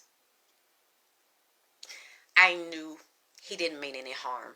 He wasn't trying to hurt me. He's like, I'm trying to show them that they can still have love. They're lonely. They're hungry for love. They feel like it's not possible because they are told they're dead, and everybody says they're dead because their physical body's dead, so they think it's not possible. And when I saw in his eyes, and oh God, and it was like his eyes started to water, I knew that he was doing it from a place of love. And he was trying to enlighten them and open their eyes and say that your life can continue. I didn't know that. I hadn't seen it. So when I went out to the house, getting ready to attack him, and then I looked and I said, okay, I'll help them. I'm not going to be mad at you. I just didn't know this is what's going on. So I'm not mad at you. I understand you're still being a teacher, and you're still being a humanitarian, and you're helping people move through their pain, things they don't know. You are opening their mind and their eyes, and you want them to be happy. You want them to be loved, to feel love. That has never done that before. You see how I'm turning that phone and it's blue and you can see the screen? That hasn't happened before. Anyway, okay. So, I don't know. Can you tell me what time it is? I know I didn't mean to be the bridge, you guys. I was still early. I got a good time. Glad I came early. Okay. Go to this part. Yeah. Oh, yeah. Yes. Let me mention this too. Something really weird that Nipsey keeps going back to the marathon. Like when I said earlier, he said there's either one loan, like there was a loan out on that property. I don't know if him and his brother took the loan out, or well, the Chinese people. Thank you. It's still pretty early. I got time. And if you don't have time, you can just come back and watch the Halloween edition tomorrow. I just wanted to go into the Halloween edition while we were still technically in the time zone of the Halloween day and Halloween night. It's very important. Then y'all tell me when's the Day of the Dead. I'm not sure if it's tomorrow, because then I have to go and I have to feed them tomorrow, put their fresh plates and stuff out, light their candles for them. He's saying either there was one existing loan or there was a second loan paper taken out. And they're wanting to sell this property to make a lot of money. Like I say, he said something about the Mayor's Office, City Hall, Zoning and Planning Division. China is tied to the marathon. Okay. There is millionaires and billionaires tied to the marathon because they want to take that property and rebuild something else to coming through there. And Nipsey saw, and when you let me see, is that Nipsey knew this years ago. Thank you, November 1st, Day of the Dead.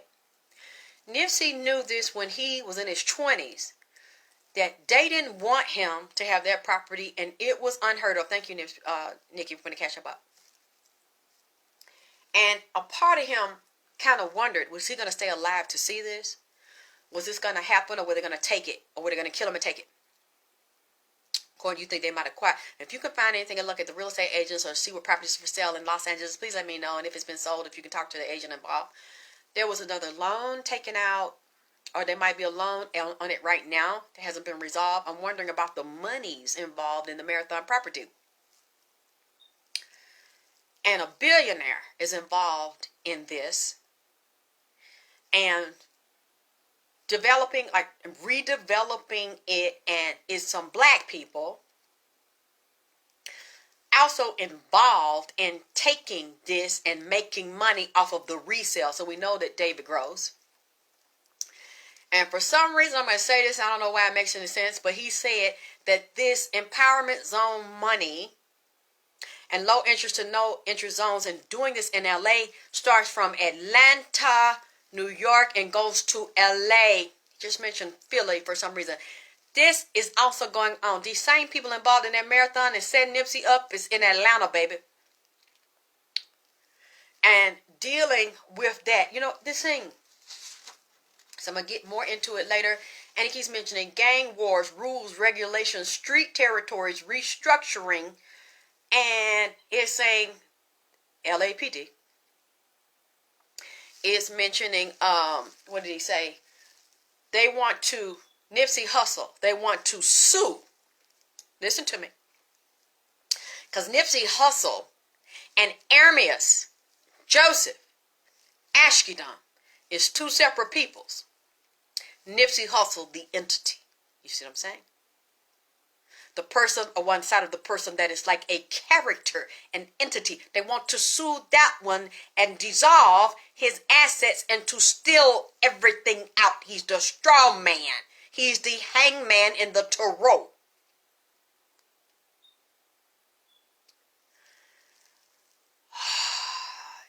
That's the one they want to take his stuff and his brother have to fight. I see 2 lawsuits popping up here, 2 legal issues, and they're going to be continuing to this year and to next year. I don't know what all of them are right now. I'll get into them later when I come back, because there's so much shit that ties in together. He say their street territories they're working out now, and that's one reason why they're in Vegas, trying to restructure and back, and then they'll try to come back. But it's something that has shifted so bad. Fucked up shit is happening. Oh, that's what it is, Terry. They're redeveloping. Yeah, right now the billionaires involved in it. A black billionaire. And one thing I will tell you, the people of accused, I don't see as Don Peoples. I knew that Don Peoples knew Nipsey, and Nipsey knew Don Peoples, and Nipsey spoke highly of him, had a lot of respect for him. And when Nipsey was assassinated, he spoke very highly of Nipsey. I don't see that it's Don Peoples that had anything to do with this. There's another millionaire I'm talking about, and I'm going to tell you when I come back. So if y'all want me to keep on doing this because they're very tiring, y'all can support me more than you do, and you can Cash App me or PayPal me. I'm not going to keep on telling all this shit and putting myself at risk. I already have enough haters and threat to deal with. I can go on and do my singing and shit. And go on back down preparing my show for my first goddamn season, goddamn it. I ain't got to do this here. Thank you, Nikki, for the donation. No, they're not trying to buy everything they have with nigga agreements, sell out as dick in the boot ass niggas, and set up bitches, black bitches. They just bought the Crenshaw Mall. Okay, what I would like for you to do, baby, Terry, look at the developer. Look for any black developers involved in the Crenshaw Mall and trying to block laws and change laws and rearrange law to get that Crenshaw and get that Slauson Mall. You'll see who the fuck I'm talking about. Because there's some black peoples in this. Thank you, Gwendolyn, for your donation. There's some black peoples that's in this and was around that goddamn man and politician getting their palm greased and their pockets lined. That's also tied to City Hall and Zoning and Planning Division and China in the mayor's office. They fighting at their rat goddamn now. Not right now, rat. They fighting now over that man property and they getting ready to try to make some cool billions. Not millions, billions, and redeveloping it. Well, we know Rock Nation tied into it. They getting their cut because they've gotten their hand in that man ownership of his money and his properties that he created. And the man, I don't know, Nipsey keeps talking about sewage, plumbing, rats, dealing with corporations tied to the city, tied to that property, and trademarks, copyrights, land rights, real estate divisions, and corporations dealing with the marathon and that property in that era. A lot of people gonna go and some more people's gonna get killed. Excuse me. That was tied to this and a part of setting the man up. And I still see again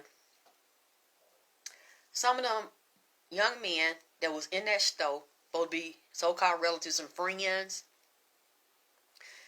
gonna get their cut from setting this man up and having the marathon sold.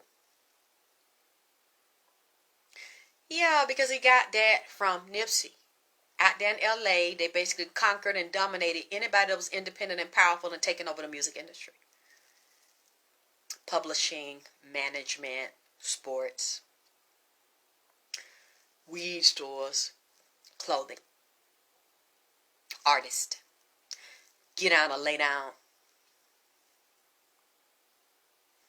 That pimp shit. I have no problem murdering and getting people murdered by signing fucked up contracts too. It's something Nipsey keep telling me too about that contract with him and Black Sam. He's mentioning to me loan sharking and gambling, and he keeps taking me to Las Vegas and the casino. And he said it was something about a deal and his money was stolen and taken. He was set up around investing in a casino in Vegas. And some of the people that were involved, the black people and black men and hidden black women tied to the crip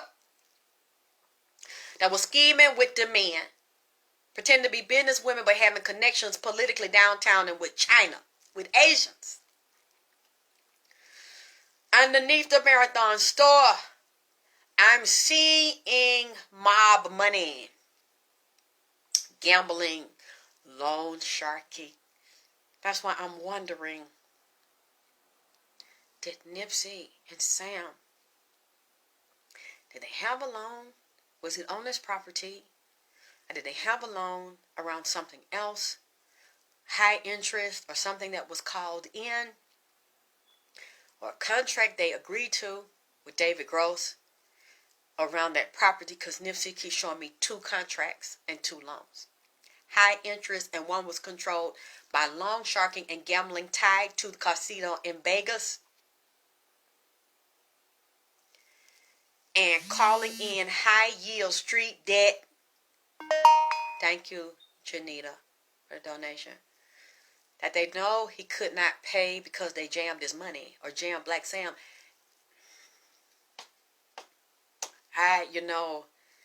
He keep asking and he keep bringing it to me. Some kind of way, something was wrong with these contracts that him and Black Sam was seeing.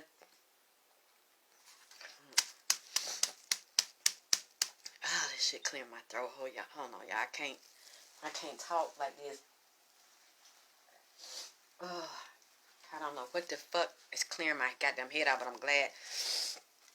I feel better. can talk. He's saying about interest rates, loan sharking, and contracts.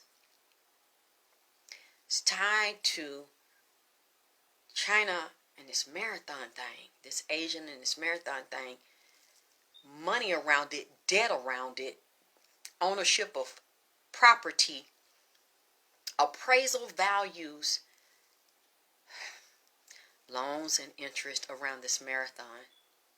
He said, in loans and interest and loan sharking that's tied to casino and Vegas. And he keeps saying he was cheated in some deal with casinos and Vegas. He was deliberately tricked out of his money. Okay, let's say your business partner and the baby mama that you trusted. Okay, Nipsey is a type of person. He's a very loving and kind person. Once he loves you and let you in, and even a woman, he very honest and straight up, pull your coat and talk honestly and openly with a woman. Let's say a woman he dealt with, right, that he was in business with and trusted, Puma,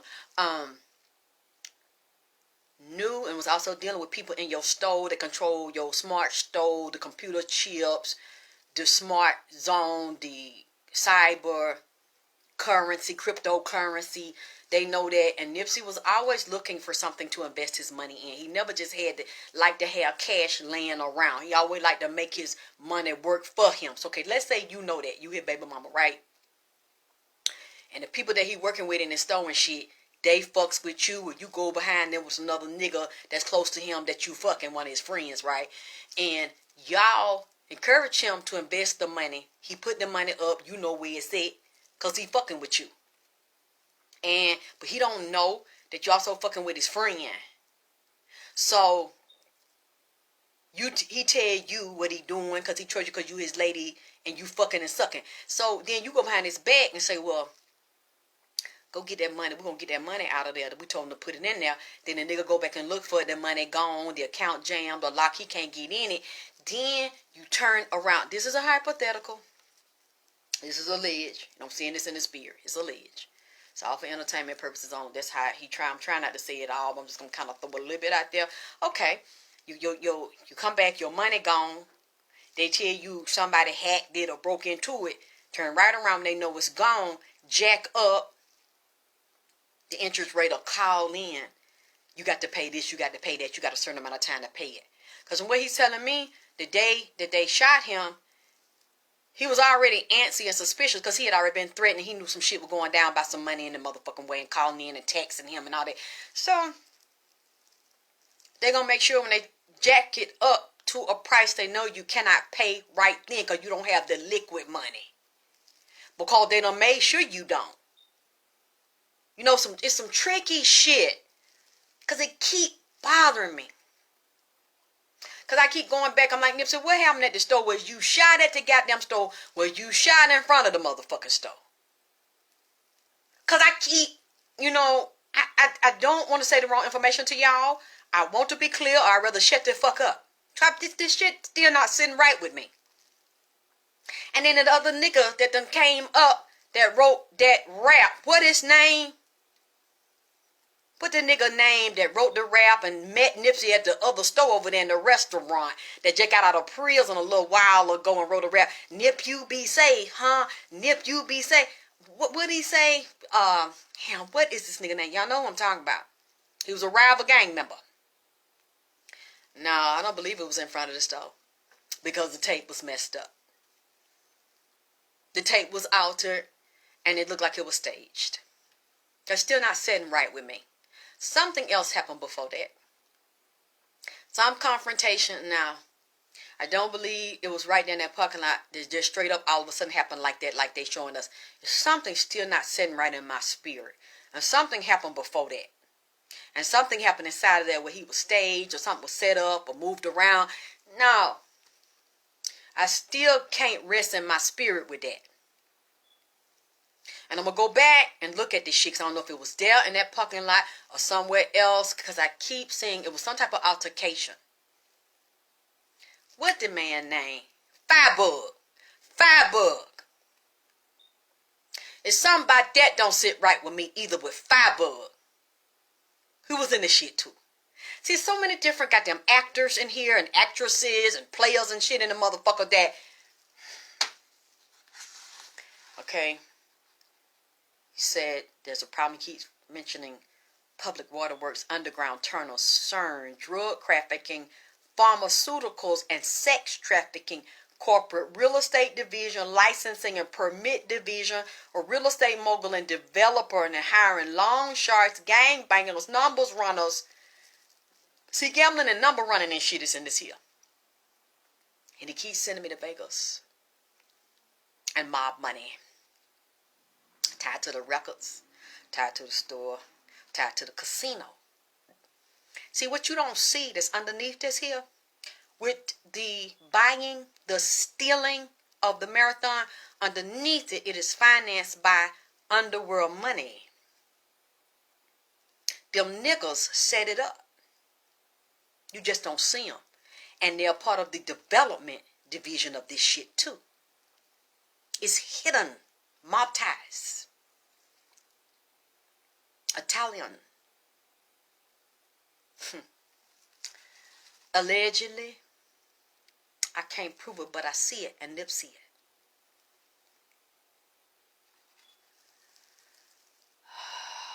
He said long sharking. Somebody was jacked up with a loan because of the way the money was gotten.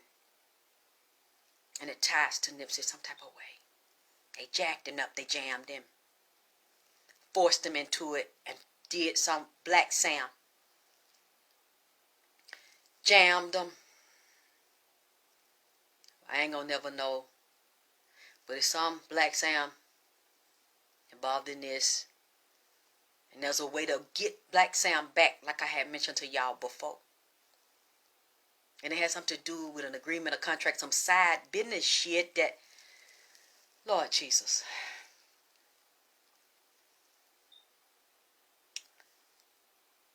Said it's this developer, another real estate mogul, another black one.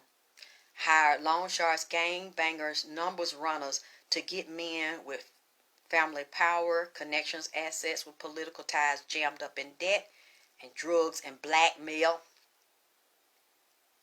They're dealing with crystal meth, coke, heroin. That's real bad. Drug trafficking is still going on out there in Los Angeles and California, different parts, and Vegas. I see murder and prostitution, sex trafficking underground. You just don't see it. California and Vegas. And murder. As well as feds and the secret investigations you don't know about. Arrest informants you don't know about. Some of them they ain't arresting because they still moving around in there right now. That's what he told me. And motherfuckers being blackmailed.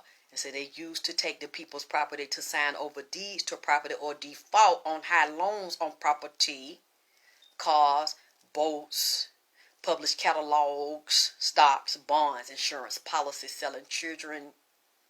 And the women are also connected to this, to the bankers, the politicians, the lawyers at City Hall, Governor's Office, LAPD, and a secret black ops division. Thank you, Sharon, for a donation. That's all I'm going to touch on right there. You know what? I might have to come back and do Selena and do it separate. I'm going to read this, and I'm going to take a break off of this here because, okay. Let me tell you something. Yes, October 29, 2020 was Prophet's Day. That's a Ethiopian holiday. Or one of the prophets for the ones that are Muslim. And when I look at this, and the loan sharking part, and the secret organized crime part, these numbers came up because it's a video. I never heard of this movie before. I shared it on my Facebook. Was it Deaf? Something. DEF. It was a woman that this man was dealing with that was demon possessed and that was setting him up and having sex with him. And it's an old black movie. It's on my Facebook. I'm going to come back and I'm going to tell you what it is if you can't see on my Facebook. That's why I put it up there because Nipsey showed it to me. And when I looked under there, the numbers came to me. 3, 31, 7, 27, 13, 33, 25, 45. Yes, the movie Death, D-E-F, Death by Temptation. The episodes that came up that I saw was 8/9 and 9/9. So it was 8, it was different clips. So it was the 8 clip out of the 9 and the 9 clip out of the 9. And I said, why baby, why you showing me clip 8 out of 9 clips and clip 9 out of 9 clips? And I looked at the numbers. I never heard of it. It popped up today on YouTube. And 8 and 9 is 17, and 1 and 7 is 8, which broke down to 4/4, which you deal with Illuminati Crowley number, as well as 777, Crowley number, and 9, 9, 18. 8 and 1 is 9. Flip it upside down, that's 6. And he said it deals with gambling, cards, numbers running, casino, and mob. For some reason, Nipsey keeps taking me to Vegas and the casino and the mob. And he said he was cheated. His money was stolen and invested in a casino. They took his money. So he didn't invest, but he did. He said the black people did it, not the mob, not the Italian mob. The black people did it. And they made the deal with the mob and cut him out and stole his money, tricked him. And then you think about he was assassinated March 31st, 2019. So that's the 3rd month, the number 3 and the 31. That is again. And then 13, we deal with March 31st, 2019. That marked the 13th anniversary of the ATL movie.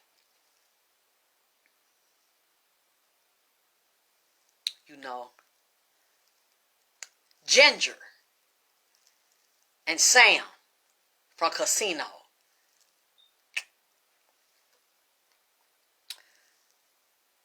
And I say, Nipsey, baby,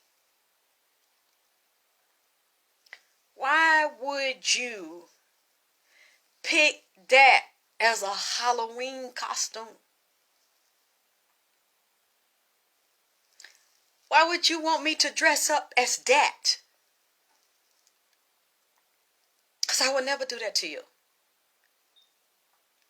And when I think about the movie, because I love the movie and I watched it over and over and over, with Ginger and the mob boss, Robert De Niro, Sam, the Jewish man, I think he was Jewish. He saw Ginger and thought she was beautiful and he had to have her. And she was turning tricks and stealing money off of wealthy men and dealing with mobsters in a casino. And she was in love with this man who was a junkie. But she was so in love with him and do anything for him. But he didn't really want her motherfucking ass. He used her and she go pick rich men and use them and bring him the money. That's all. She looked at them as marks to set them up suckers for money, to take them back to this real drawed up junkie motherfucker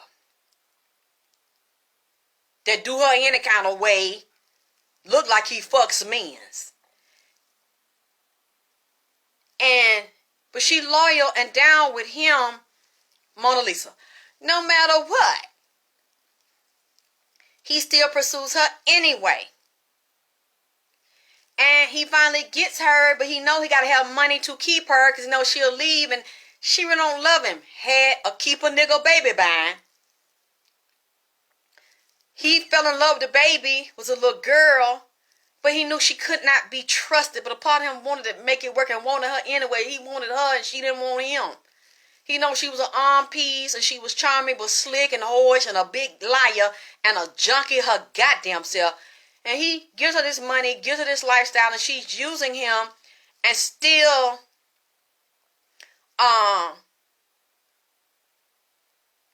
secretly meeting this other man, giving him money.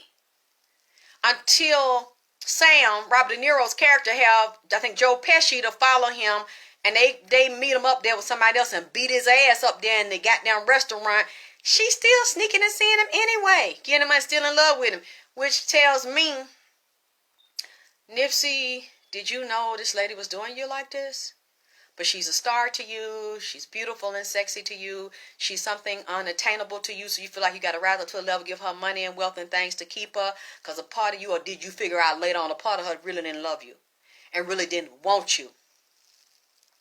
Because why would you dress up for Halloween as Sam and Ginger from Casino, Nipsey? Were you doing that to be funny? Just fun? Did you see? Did you know? Or I know you know now, because you told me to do this. This shit to me is so amazing. It's like Nipsey is brilliant. He has an amazing mind. I don't know what he's going to do. I don't know what he's going to say. Before he does it, and he says it. And I'm just thinking about this. I'm like, Nipsey, what are you saying? What does this mean? You know you was with a dirty, conniving bitch? Did you know that? Or do you know that now? Because he was dressed. Oh my God, I don't know what year it was. If y'all can find it, tell me. But he was dressed up his Halloween costume. I don't know if that was 2018. Was Sam and Ginger from Casino. And that's why I didn't want to wear it. I'm like, Nipsey, I don't want to dress like, I don't want to wear that wig because I know what it means. I know what it means. I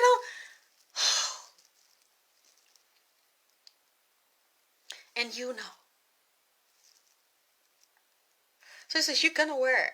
And you're going to read the poem that I wrote to her. I said, Nipsey, here we go again with the poems. First you did the Mother's Day poem, and I think you've left me alone since then. And you want to give her another poem? He's like, yeah, I want to give her this for Halloween. This is special she's having for Halloween. Y'all, I didn't want to come on late, so I didn't rewrite it. See, there's the fucking laughing emojis. I ain't got time. I'm going to try to read this. I just kind of rough draft. I didn't get a chance to redo it. I think there's more to it. So y'all bear with me because the way I wrote it, I was trying to hurry up and write it. Nipsey Hussle, Ermias, God will rise. Realize. I realize the real lies. Dick all in her mouth. Realize the true lies. Teardrops fall from her eye, from her snake eyes. She said she loved me. I think it's funny. She pulled my heart through my dick to steal my money. Lord Jesus.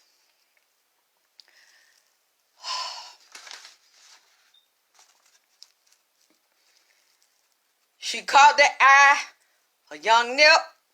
She fell in love with the crib. She fell in love with the dick. But young Nipsino, she tricked. She pulled my heart through my dick. I bust a nut on her clit. Ding, ding, ding. Bingo, you win. Ginger and Pesci robbed the casino again. Marilyn Monroe, diamonds are a girl's best friend. You ain't never put an actress on the floor. You ain't did none of that. X and Y chromosomes intersect. When I hit the spot, when sperm and egg meet, you got hot. Trick, baby, double cross. Set up, bitch, my life I lost. Careless whispers, I never want to dance again. I never should have put an actress on the floor. As I danced with the devil, the serpent's dance of death, as I looked into her eyes, drunk and high on her beauty and her lies, I didn't see that she plotted my demise. Hail Mary, like Tupac at the marathon, I was gunned down, executed, shot, assassinated, and crucified. Jesus the Christ, crucified on the cross on the third day. He did rise. And like Armias, God will rise. God will rise.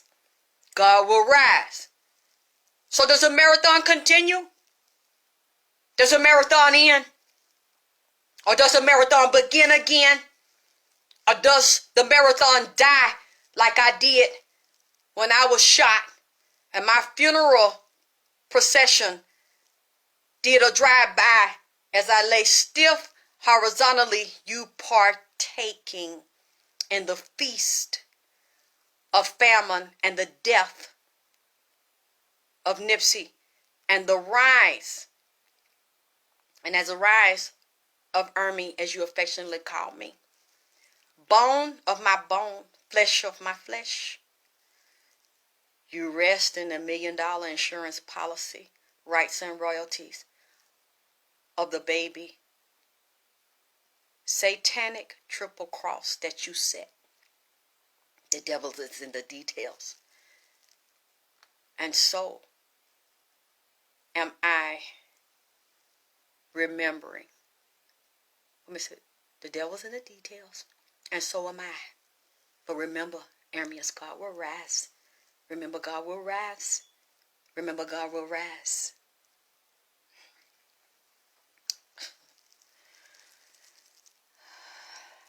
He said, Happy Halloween, Boog. Boo, Boog. Happy Halloween, Boog. Do you see what I'm saying here?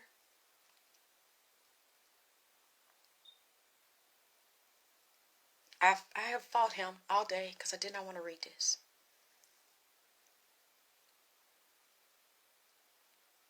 I mean, it's not something that I would just think of. It's like I was getting ready and it started coming to me and I said, let me try to write this the best I can and hear him and do it for Halloween. I said, I have to do it for Halloween because he said, that's her Halloween poem. That's her present for Halloween. And I said, excuse me, why would you do that on Halloween? He said, because that was our costume on Halloween. He said, that's exactly what she was to me. That's what she did to me. I fucked my friend behind my back and they conspired and plotted to assassinate me. Because she sucked my dick. And while she was sucking my dick, she put me in a trick and had me stand at the marathon and get hit. And consolidated my millions and her friends split. Again, you all, I will say that I am a psychic medium. I don't know these people. I don't have proof of anything I'm saying. I don't know why I'm hearing this. This is for entertainment purposes only. I believe that I spoke. I see and I hear Armias, Joseph Ashkadam, also known as Nipsey Hussle. This is what he gave me. It's fucked up, ain't it? It sounds fucked up. You think I want to be the one to read this here? I don't want to read this. I have struggled with this all day, especially when he tells me the last minute today, that's what you're going to dress up as.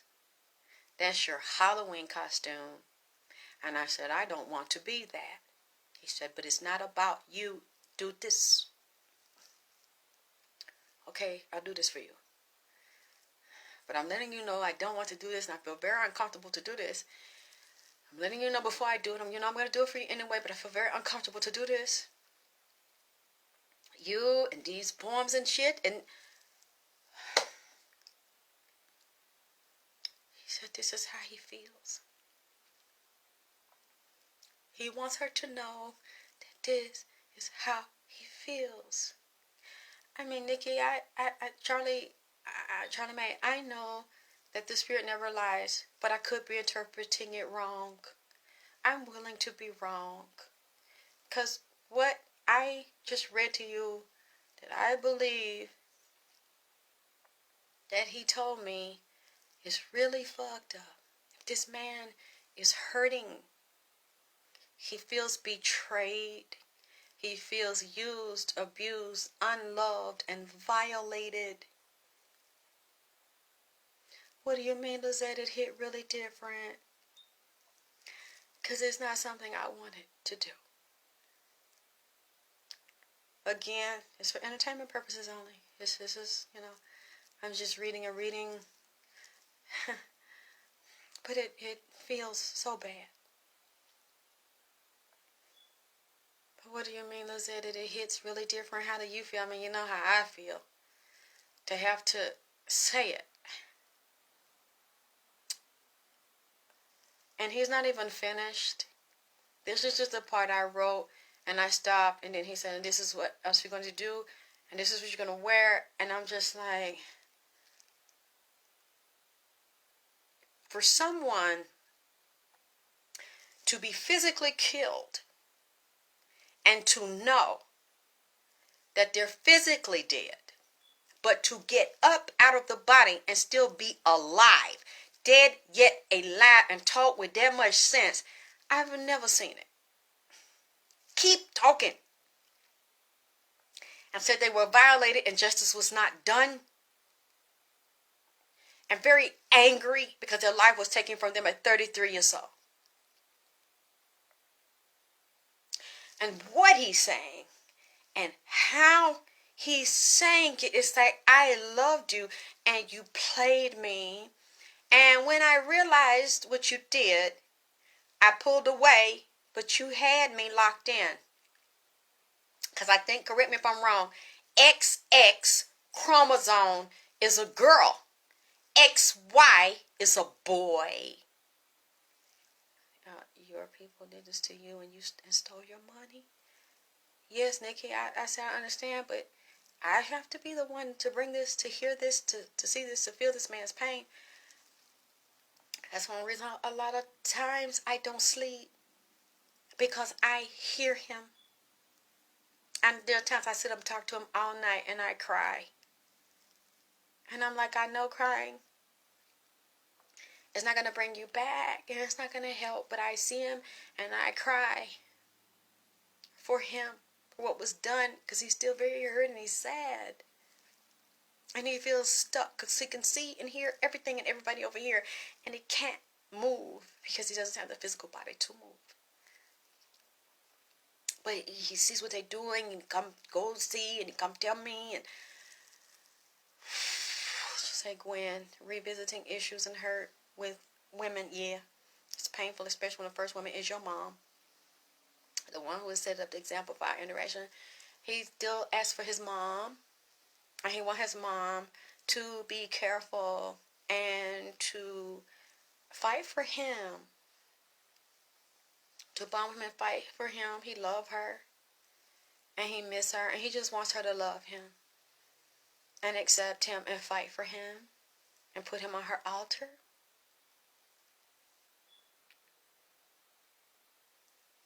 And I don't care. You know, when I stay up and I wake up tired the next day, I don't care. I could sleep in the day. If he wants to talk and he's hurting. And he tells me these things like what he's told me here. I stay up all night. And I just start crying. And I'm like, I'm sorry that happened to you. You could talk to me. You don't have to leave. You could stay. I'll stay up with you all night. And I'll listen and I'll talk to you. I love you. I'm sorry.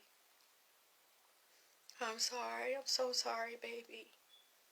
I'm so sorry that happened to you. You can talk to me as long as you want to. I'll stay up and listen. And I'm like, then sometimes I'm like, I can't. I can't. My eyes hurt. I can't. I'm trying not to cry, but I cry. My eyes hurt. They're swollen. I'm trying to stay up and look at you, but I can't. But you can talk. Because because I hurt for you and I can't do anything about it. I can pass your messages, but I can't do anything about it. But I can listen. It's so fucked up. It's so sad and it's so fucked up. That's why I tell people when they're like, well, can you read this? Can you read it? I'm like, let me tell you something. If Nipsey asks me to do something and I have to do a reading for him, then you're going to have to wait. That's what I'm going to do. I'm not going to turn my back on him. I don't care what anybody thinks. I don't care what anybody say. And I heard people say, oh, she's in love with him. Oh, she's so obsessed with him. And she needs to stop it. And she needs to find her a man. I can love him if I want to. I can be obsessed with him if I want to. I can feed him if I want to. I can pass his messages if I want to. You can talk about me all you want to. You can laugh and all that. And I'm still riding for the nigga.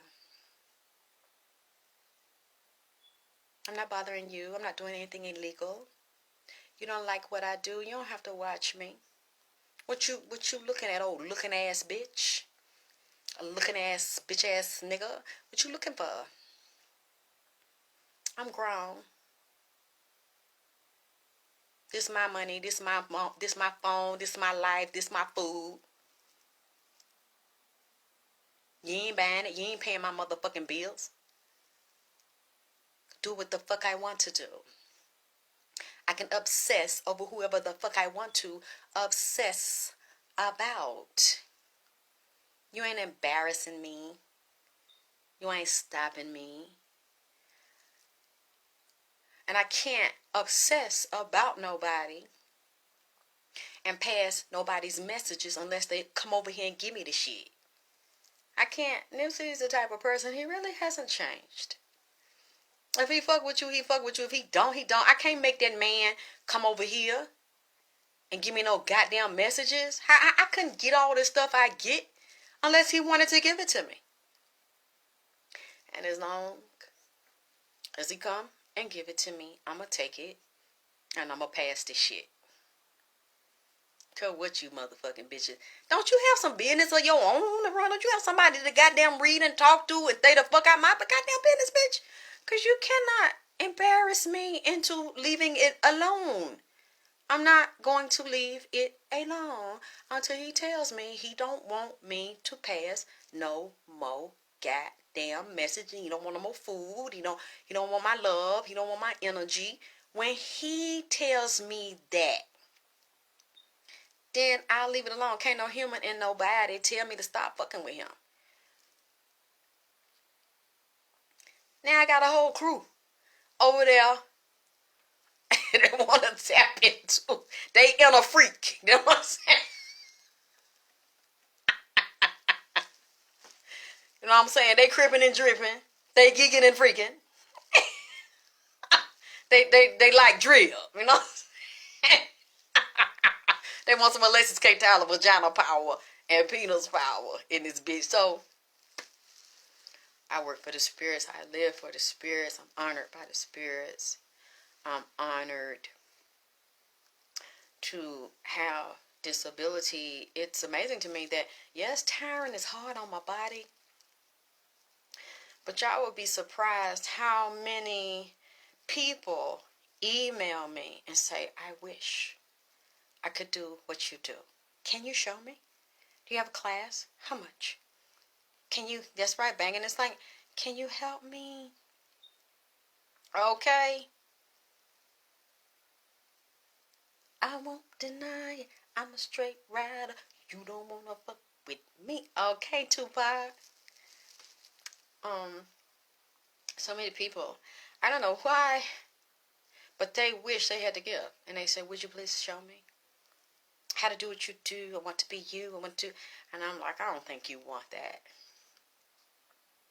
Sometimes it's so difficult. I can't even count the nights where he has come here hurt. And he said, I need to talk. And he just talks and he stands there. And I start crying. because I know if that happened to me, I want somebody to ride with me, and I can't say I got nobody that I could name. And if that happened to my child, and if my child, I know he can because of who I am. If my child couldn't come to me, yes, you're wrong. And there was nobody, if my child couldn't come to me, he went to someone else. If I saw someone on a video talking about my son and what he said to them and sent a message to my mom, and that woman is loving him and putting food out for him and creating beautiful altars for him and giving him love and sending him messages, it would mean the world to me. Now, I don't know how any other mother feels, but it would mean the world to me. If I could still talk to my baby and see my baby, and he's sending messages and he's fighting to get justice for what happened to him. I've never met anybody. The only person I've had close to me that happened to, but luckily he came to me, I can speak to, is my brother. And I'm going to get into that later because I really need to also, Nipsey was saying, I need to write about my life. And he knows my life. And he came in here and he even told me things about my life that I didn't know he knew. He's like, yeah, I went back and I saw that and I know what happened to you. And he's like, in a lot of ways, we're alike. We have a lot of things in common. I mean, I know his mother wasn't as bad as mine, but we share some of the same pain. Yes, Charlie. That's why I'm like, I could never turn my back. Just like when Selena came in, you see I'm good to everybody that comes here. If they say they want something to eat, they want something to drink, I don't just give Nipsey something to eat and drink, as you all see, as you know. Whichever ones that I like and that like me and respectful and they want my help, I'm kind to all of them, just like I'm making the formulas that Selena needs. I'm doing her work for her, and I'm showing her how to shift energy because I want her to be happy. And I want her to experience love. I want her husband to know. I don't think her husband really knows. I don't think he's built altars for her, had food for her. I don't think he understands. And it's 25 years gone by, so he needs to do this. Because she's still waiting, and she still is loving him. She wants to touch him, and she wants to love him. Oh, gosh. Yeah, Ruby, I'll read you when you need me to. Well, you guys, I'm going to come back to this later. I'm so tired, and I apologize, y'all. I hated to read that shit. I didn't want to read his Halloween poem. But he said it was something about a Halloween they spent together. Thank you, Charlie. I feel like Nipsey is very intelligent, very elegant, very graceful, very spiritual, and very classy. So how could I make him something not beautiful? The colors you see, the blue and gold, the products, he gave to me. If you look back, my videos, I have no reason to try to lie. I can't take credit for that.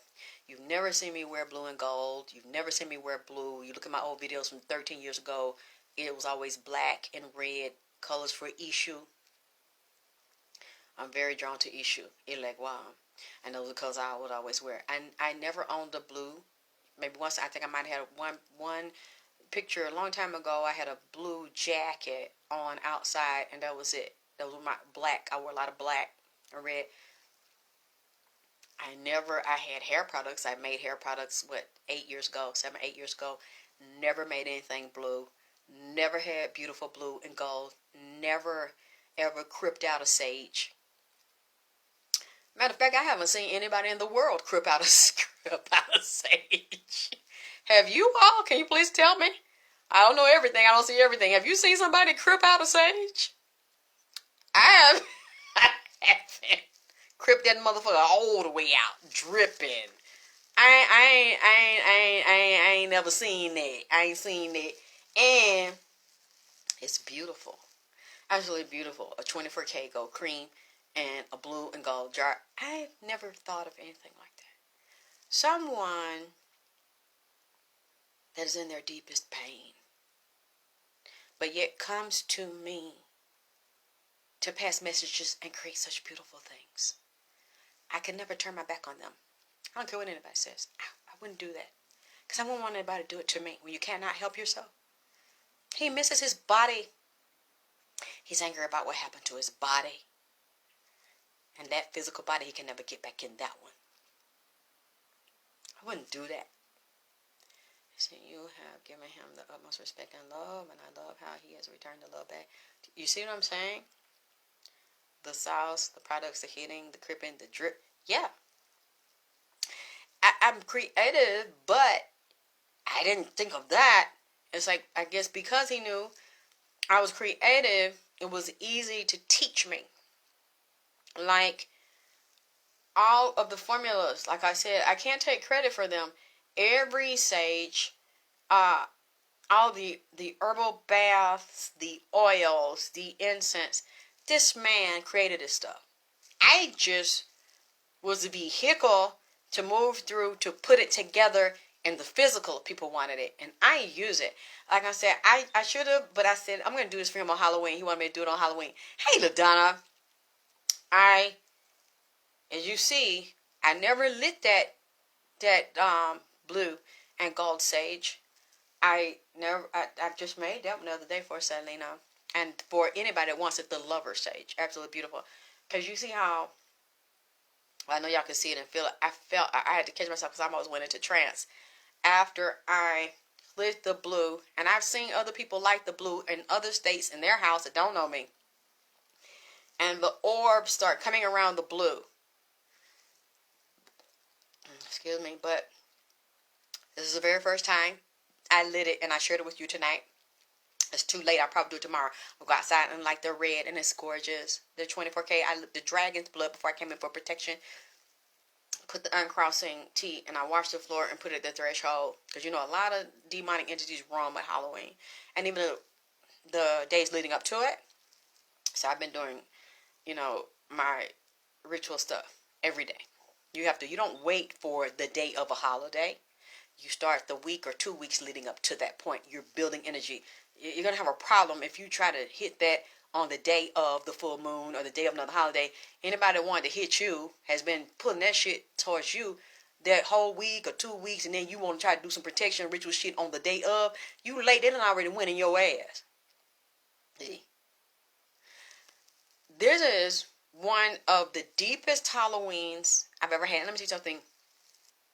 My mother was my first enemy that I used to see chase me in dreams. I would run and I would see her appear in the astral, try to chase me and kill me. And the astral, and then I would wake up to get away from her. So terrified, wake up shaking and cold. And now my Halloweens, as a matter of fact, I saw her this morning. I saw my birth mother. I don't know why I saw her, because I don't like to see her. So whenever I see her, I get armed and dangerous, because I know we finna get it on. Like Maddie Keystone, like my grandmother said. I don't play with her. I don't talk to her in the physical. I don't talk to her on the telephone. I don't want to. But when I see you in the astral, usually she used to show up at my house or call me or come around with some dirty shit. And I know every time she came around, let me tell you this one more thing y'all need to know if you don't know. If I moved and I didn't tell my birth mother where I lived and I was working, everything was fine. She would pop up, or she would tell my grandmother to tell her where I live. If she wants to talk to me, she's sorry, ask my forgiveness. I forgive her. She did that over and over and over. When the bitch, and let me tell you, this is for any fucking body that you fuck with. When I let this bitch, this fat yellow bitch and my motherfucker howl, the first thing this motherfucking bitch want to do is go use my motherfucking bathroom. After the bitch use my bathroom, because let me tell you, that's another way they call them goddamn water spirits. And them fucking marine spirits will open your toilet and drop some shit off in the back of your goddamn toilet where that water at, where them water spirits at. And then every time she leave, nigga, they turn on me, start abusing me, fucking me over, you know, lose job or money or have a hard time getting money. The bitch used to give me money. That's why I stopped taking money from her. One time she gave me some money. And everything was fine in my life. She's like, oh, I just wanted to give it to you. When she gave it to me, all my money dried up. And I knew she did it because I wasn't had a problem until I took money from the bitch. Don't do that. When somebody fuck over you, a nigga, a woman, always, don't let, if them motherfuckers, if a nigga you fucking with, the first thing he do, come in your house, go to your goddamn bathroom, rattle that goddamn toilet handle and flush that motherfucker. Stay in there, then come out, wiping their hand and brushing their clothes and shit off. And then you can't get nobody else to be good to you or give you no money or stuff start fucking up. The nigga or the bitch done put some shit off in the fucking bathroom. And called them fucking water spirits in that motherfucker. Or give you some money. See, don't lend no bitch no money. And don't take no money from a bitch that's funny acting with you nice and nasty off and on back and forth. If you get a bad feeling, don't lend no bitch no money. Don't borrow no money from no bitch. Okay, Gwen, see the E5 priestess agreeing with this shit I'm saying. The bitch will tell you that she needs some money. Go dress the money and cross the money up to curse you so that when the bitch put this shit in your hand, it activate the goddamn spirit of poverty, grief, burden, hard luck and shit so that you take the money back and you know your shit get fucked up. Your nigga turn on you. Motherfuckers treat you fucked up like a pariah or leper and shit. Cause the bitch had to get something from you out of your pocketbook and dress that shit and give it to you. Put in your hand in your fucking pocketbook. She had to get close to you or to fuck your man or to fuck you and your man up. Yes, that's right. Don't you no bitch comb and hair, brush, leave your hair. That's why I stopped going to the hairdresser. Because when I used to go, I noticed that the motherfucker behind your back, taking hair, cutting hair, you don't see where it's going, probably going to the track can. And even let's say if they ain't doing that to you, another bitch. Excuse me. And that don't like you watching them when you come in, go behind your back, get to the track, get your shit out. Get your hair out. Wanna wear your clothes, wear your panties. They wear your panties, get your panties back, or say they lost them. Next thing you know, you fucking your nigga, and your nigga turn on you, or she fucking him, or y'all done fucking broke up. You don't do shit like that. If your mama didn't tell you, I'm telling you. Because I learned the hard way. Bitch, you come around your house, look at your man. I've even had women tell me, okay, it was this lady I knew. We was in our 20s. My baby was little. And she had another girlfriend. But she really wasn't this lady friend. The lady that she knew had got involved with a nigga that had just got out of prison. The nigga was a baller. He was selling dope and she had flash cards and money before he went in there. And when he got out, his friends put him right back on. So he got silk clothes, fancy shoes, bad cars. He liked it, her friend. There was a real pretty thick red bone. And this lady was jealous of red bones. I always making comments about color and shit. So in my mind, I'm like, and then other people's like, that bitch don't like you. But I ain't want to believe it. I thought it was just in my mind. I wasn't listening to my gift back then. Because my mother always put me down and said I was stupid. And that she always had the gift and I didn't. So every time I said, oh, you just sensitive. You too sensitive and you take stuff wrong. That ain't true. You don't know what you talking about. So I would let people talk me out of it. And I was like, I don't think this bitch like me because she always saying shit like that. She went over to the girl's house when she got the man that got out of prison. He got a nice house. He was taking care of her. I think she had some children that went heels because they didn't know each other before. And she would come, get on the phone with me. And she said, oh my God. Her boyfriend is so motherfucking fine. Oh, I want to fuck that nigga so bad. And that nigga's a baller. Oh, I will fuck him and get that money and have that lifestyle. And he want a baby. She want to give him no baby because she got babies. I'll go behind her back. I'll fuck the shit out that nigga. And I'll have his motherfucking baby. And I'm just like, you know, I went like I am now. So I was just real passive and talk soft and shit. And I didn't know what to say. So I'm just listening. Just telling me every day how in love she was with this man. The man never said nothing to her. He wasn't fucking her. Nothing like that was going on. I don't think he knew.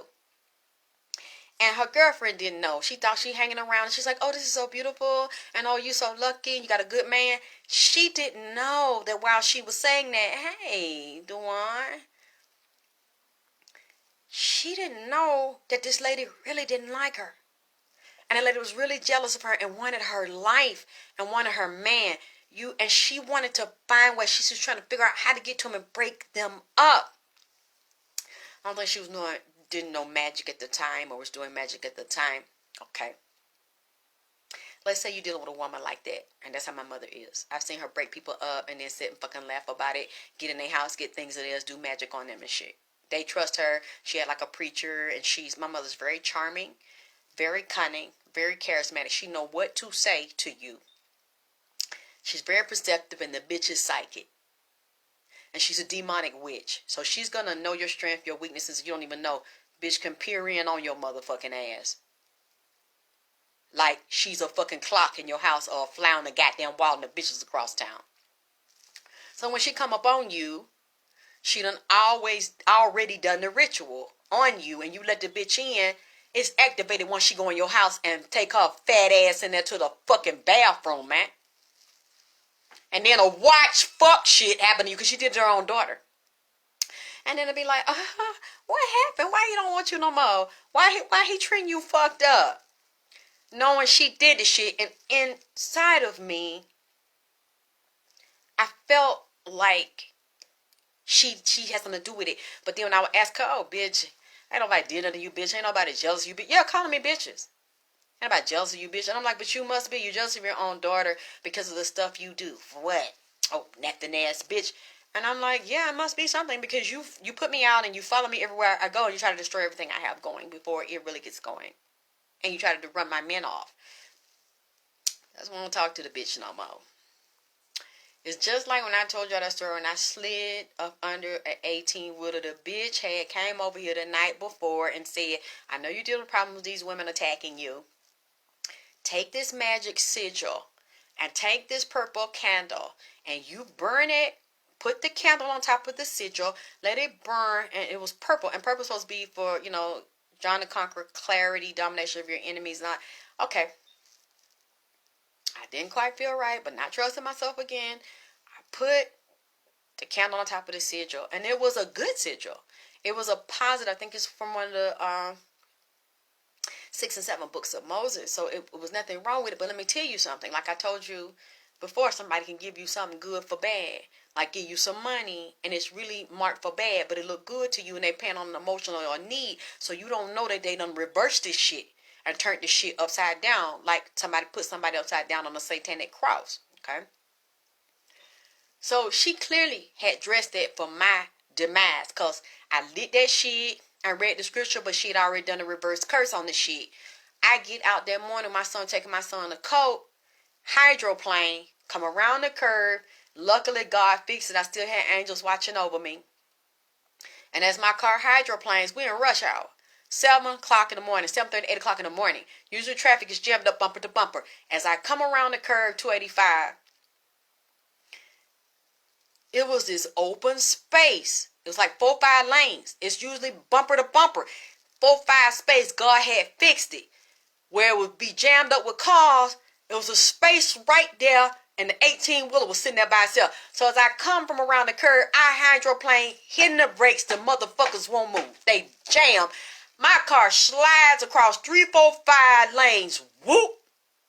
The driver's side, driver's door, side of the driver's front side of the hood gets lodged up under the 18-wheeler. Luckily, the truck wasn't moving fast. Because it was, I would have been fucked. Because as it's moving slow, it's like my car is feeding underneath the 18-wheeler. As it's moving, the car is gradually sliding under the 18-wheeler. I know it because the roof starts to crunch down. I know it because as the roof is crunching down, my driver's window turns into tiny shards of glass and explodes into my face. So they must have fixed it so that if something happened or if the window gets broken or something, Instead of the glass shattering to big shards, it crumbles into little tiny ice cubes. So as the hood is compressing and sliding up under the truck, as the truck gradually moves a little bit at a time. That's why I said I would have been finished. If it was moving faster, it would have compressed faster. The roof was caving in. That exploded. Boom! As it exploded, and he's moving very slow, and it's like the car is being pulled in, eaten by the 18-wheeler.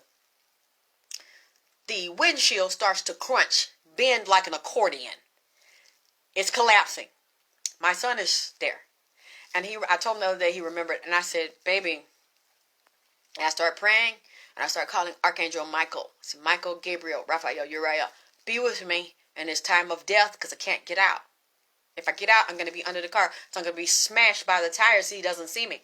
Or I'm going to be crushed in the inside. I can only slide down so low, and if I keep going, it's going to compress lower, lower, lower, lower, lower.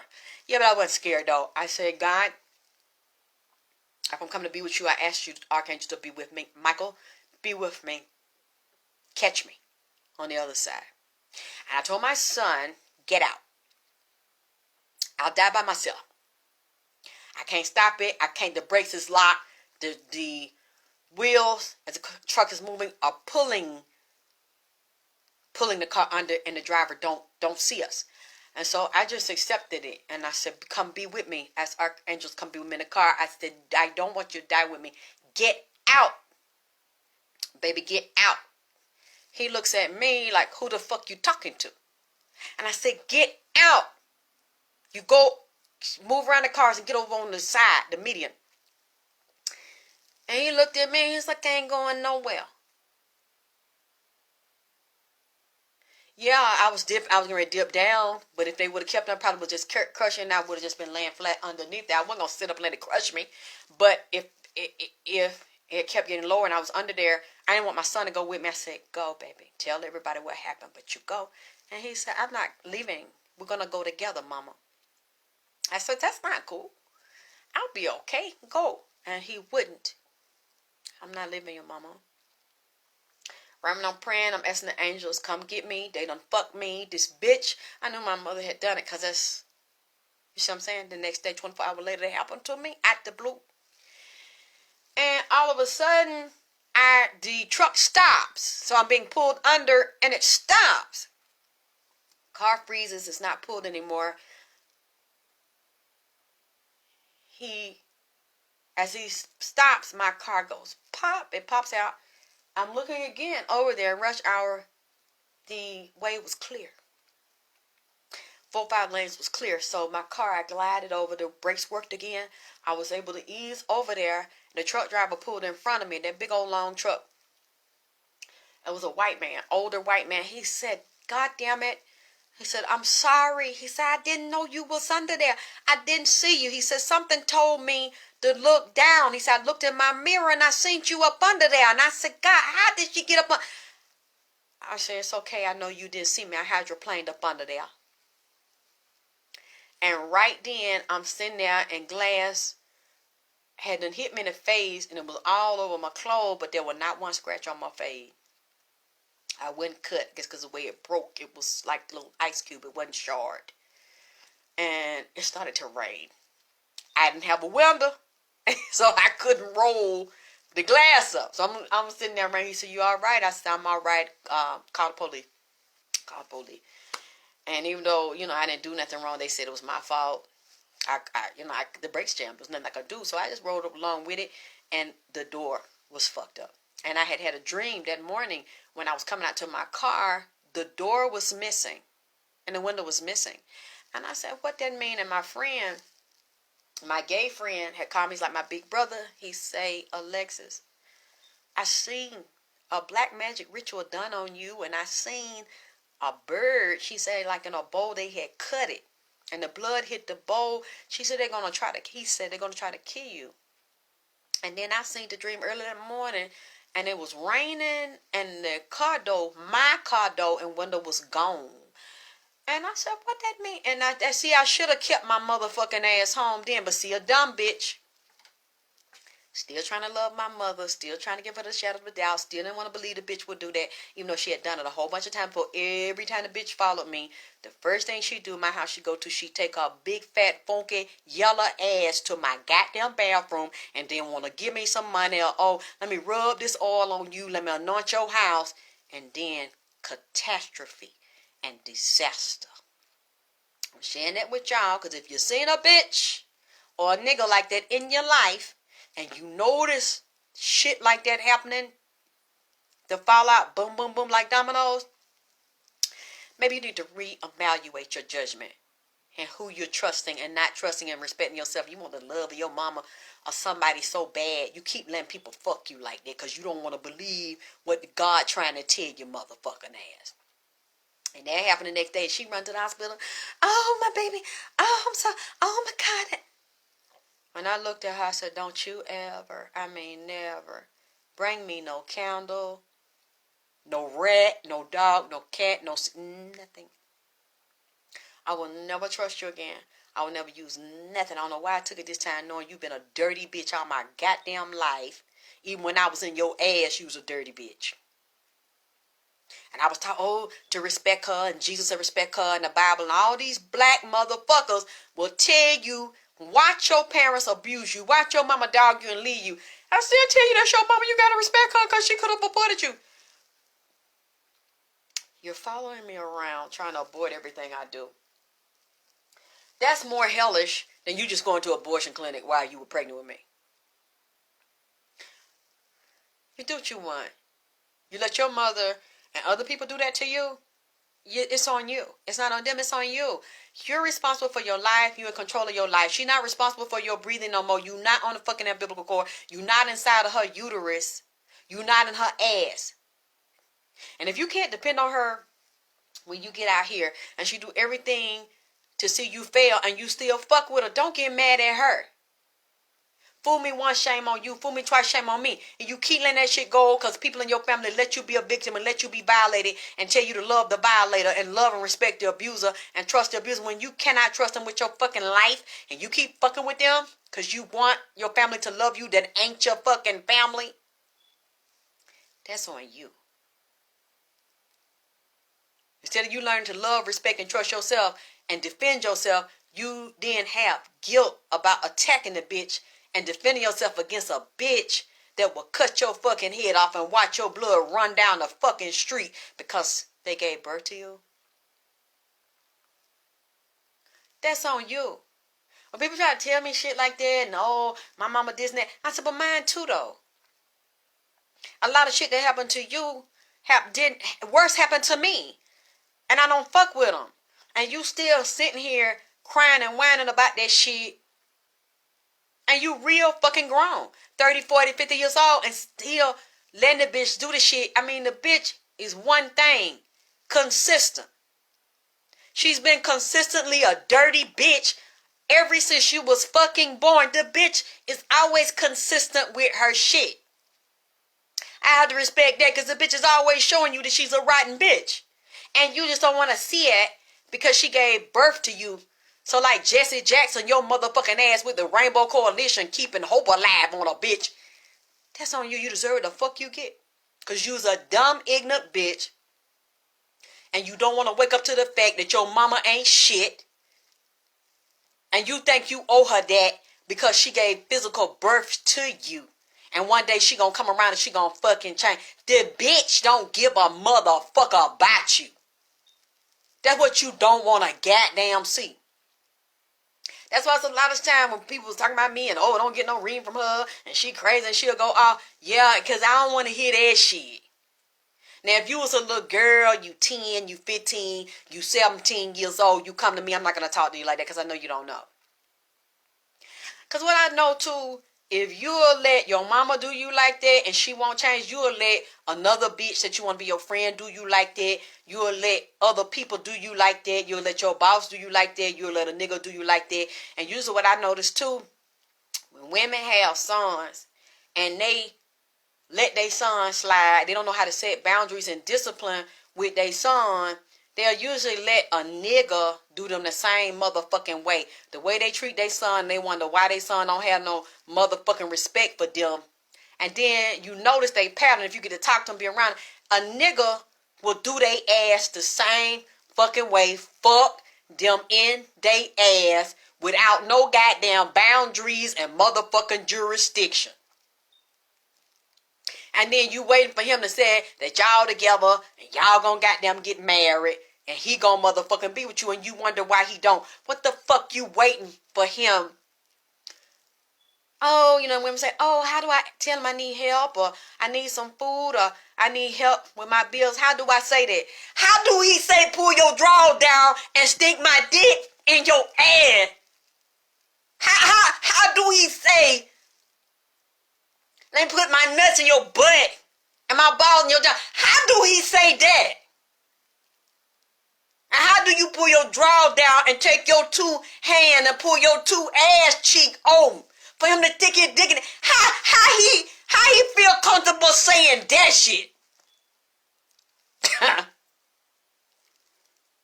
But you scared to ask the nigga for a pack of sardine with hot sauce on them and some saltine crackers. After he done ask you or tell you, he don't even have to. A lot of niggas, damn, open your legs, bitch. I dig hard. What the fuck? You, oh, he like me. Dick like you. That don't mean he like, especially if he don't offer you no money or no kind of food and that. And I'm not talking about prostitution. Because the nigga take care of what he love that belongs to him. He riding with you. He gonna look out for you. If he come in there and fuck you and let you make it clap and do the booty dance and jiggle it and get his dick hard and put some grease on it, stick dick balls deep in your jaws and your booty meat. Man, the nigga don't like you, man. Dick like you.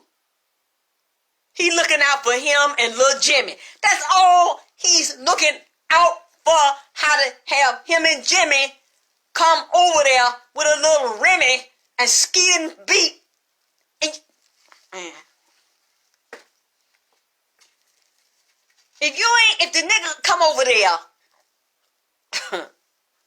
and all he holding in his hand is his dick. He got his wallet in one pocket with money and credit cards and shit in it. And his dick in his goddamn hand, man. And he ain't even getting you none of that Peter Pan peanut butter to put some of them cheese crackers or that cheese whiz or that cheese it that you shake up and squeeze out that can and skeet on some Ritz crackers. He ain't offered you that. The nigga looking out for him and Mr. Jimmy, man. Nigga don't give a fuck about, you know, you was a dumb bitch.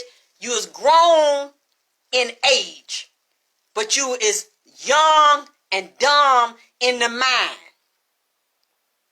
Like you up there as a cheerleader, you 15 years old in the mind. Like you up there at the damn football game or the damn pep rally cheering for the top athlete, and it just makes your day because he smile at you or pay you some attention or come over there and meet you on the porch and have you suck his mushroom tip and use his calm as lip gloss and grease around your lip. That's it.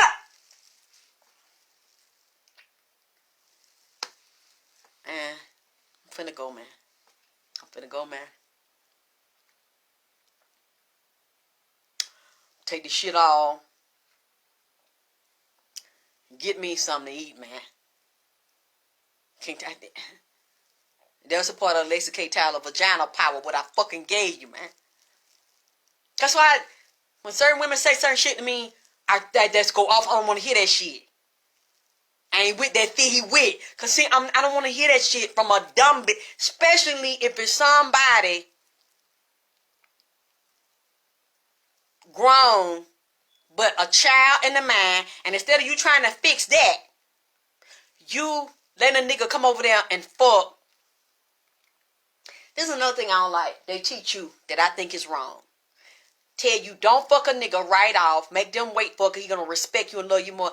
Man, some niggas live real fast. Okay? If y'all men listening to this, give me your feedback. Some men know what they want when they see you right then. They know, goddamn, I ain't got time for nobody to be playing no sexual games with me and making me spend my money and take them out to eat and make me wait 4, 5, and 6 months for no pussy. Someone will do it because they think you outsmarting them, but they really outsmarting your ass like a motherfucking cat and a goddamn rat. And they'll entertain you, take you out, spend money. Then by the time you think that they respect you and you done earned their trust and shit, now he resentful and he angry. He just want to give you a hard dick. So he going to fuck your brains out, knock your bottom out, dislocate your fucking uterus, make you like it and make you calm, and then don't really fuck with you no more. If you meet a nigga right off, this is Alexyss K. Tylor Vagina Power talking. Because I'm old enough to accept this shit at this point in my mind and in my emotion. See a nigga, you like the nigga, it's a fast nigga. So he ain't the time that got time. He didn't grow up with that. He ain't got that lifestyle like that. So he didn't grow up slow. And you, like Nipsey said in one of his raps, I forgot the name of it, I gotta find it. He said, yeah. What he said, I fucked her the same night or a couple of nights. The same bitch got you waiting 6 months. And some men are just fast and got swag like that. So they'll know they like you. They might not like you in the sense they don't know you like that, but they like the energy that you giving off, and they like the way you look, and you turning them on. It's like, damn, I'll take this bitch out tonight. I'm digging her like right now, and I like her game. I like her energy. She don't seem like a using, skeezing ass bitch. So, but I want to fuck her right now. I already know she turning me on. So if we go out and we chill, let's just vibe and see where the vibe go. A lot of men don't want to hear that shit. Well, we got to get to know each other before I fuck you. We got to be committed. We got to be boyfriend and girlfriend. A lot of times niggas don't want to hear that shit. And that ain't no guarantee that the nigga gonna be yours. If he can't just start off chilling and vibe, he might not even want to fuck you the first night. Let's sit down, let's vibe and chill. You want something to smoke? You want something to drink? Let's just see if it's the vibe here for us to get along, to be friends, to flow with each other, to even fuck and have a good spiritual sexual connection. Even if the nigga ain't spiritual like that, if it's a spiritual connection, if it's a vibe and we chilling, I like hanging with you. Let's just smoke and chill. We ain't got like Nipsey on the record. Let's just smoke and chill. No expectation. Let's just see where it go. We ain't even got a screw. Let's just see, can we chill together? We sit in the jacuzzi, even get butt naked and smoke and drink, and I ain't fucking you. Let's just see, can I fuck with you and your mind and your energy? You end up fucking a nigga like that, the nigga end up fucking you on the first or second night y'all chilling. Nigga like you. That shit don't always work when you put expectations on a nigga and, oh, because your mama told you that. I used to hear that too. Oh, wait till you get married. Make him prove it. Make him spend some money. That don't mean a nigga like you because you make him spend some money and take you out and go to the expensive restaurants and wine and dine. Especially if y'all can't vibe and chill and the energy's not there. You're not going to keep him. That's why you be wondering why these men will leave a woman that got all this education, perfect makeup, perfect hair, perfect wigs and shit, perfect car, perfect house, a certain amount of money, and you see him with a project dick sucking bitch.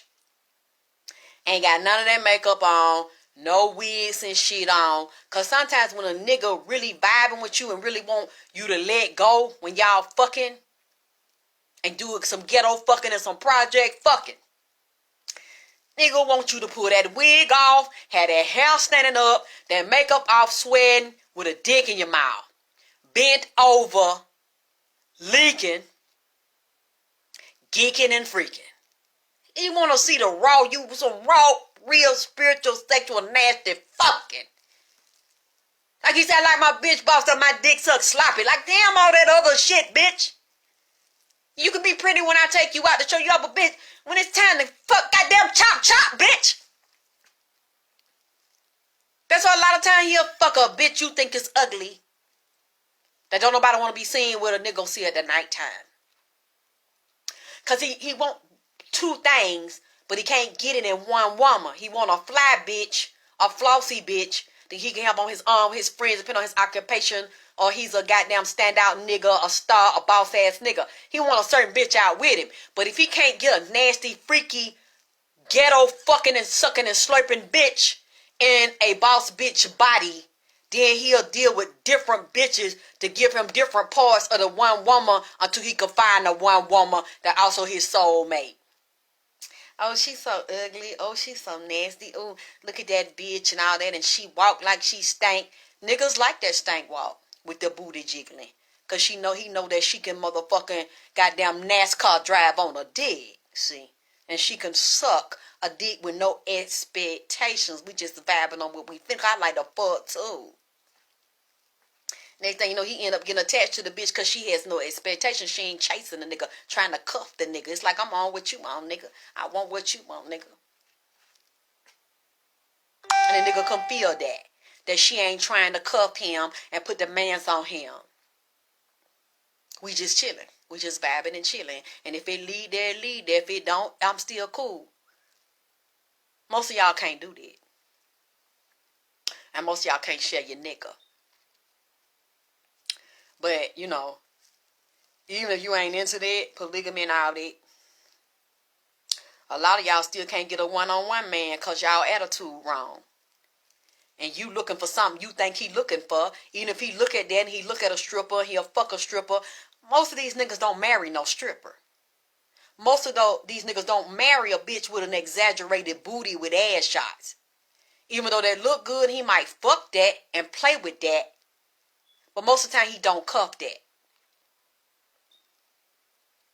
He just having fun with that and fucking and sucking because he already know in his mind, I can't really trust this bitch.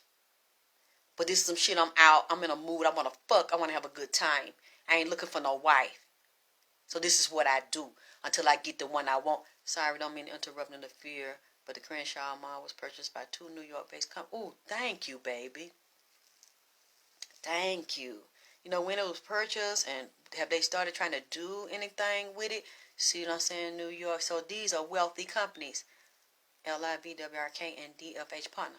See what I'm saying? And I tell you it's partners.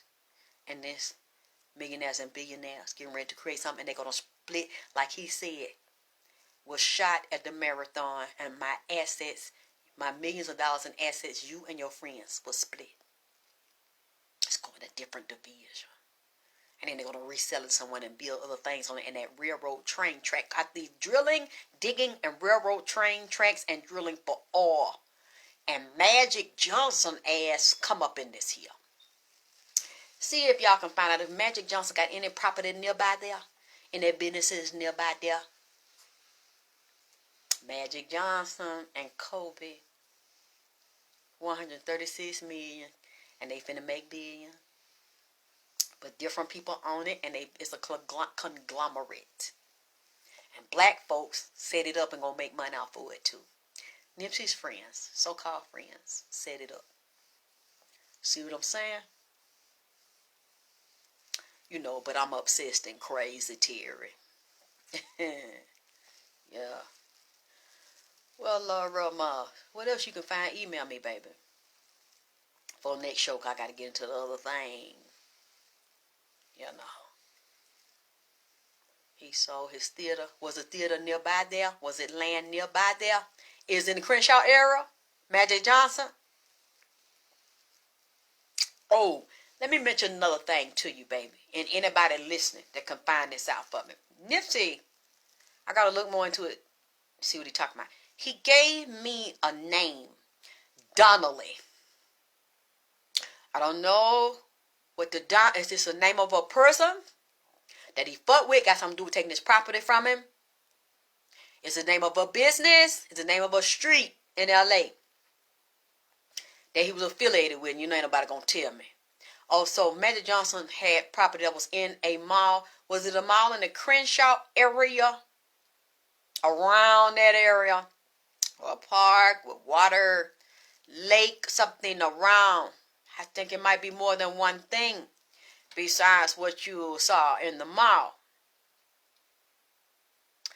He told me something that was Probably involved in this either a Donnelly Investments, a Donnelly Road, a Donnelly Park, a Donnelly Drive, a Donnelly Avenue in LA. It's something named Donnelly's in there.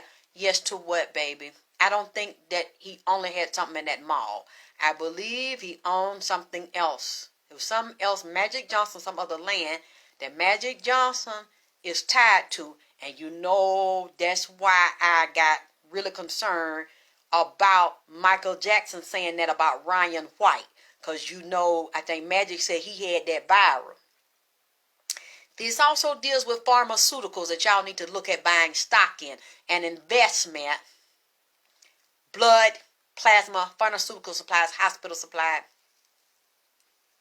different foods, different equipment. Learn about hiking, camping, canning, preserving things so you will not starve when there's a food shortage and you'll know how to deal with electricity and live on the land and hunt and gut and preserve your own meats or get them where you can and stock up. Have your backup generators and shit. Because you see, I told y'all last year about these storms and these tornadoes and tsunamis and shit nifties that were coming in 2020. I'm going to get more into the investments later on because I'm tired now. But when he said about Magic Johnson, I said that HIV and the pharmaceutical companies connected with it, and he said alternating strains of DNA. That they putting that shit in folk and it altered the strain. It altered your DNA forever.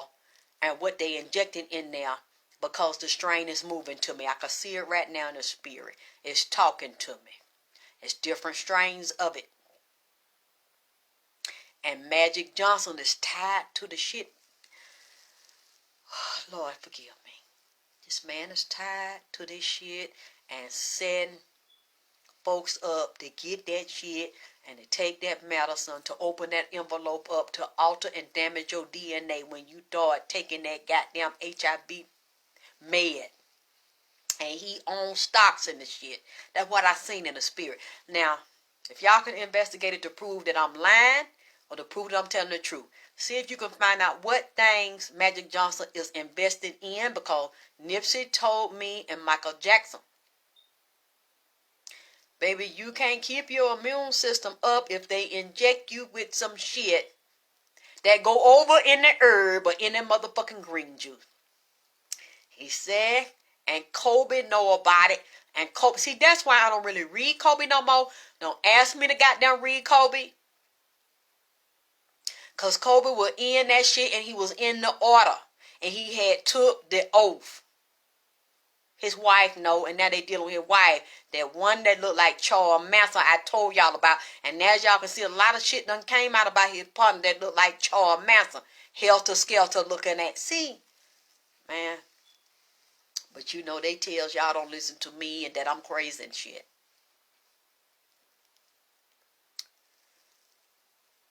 Magic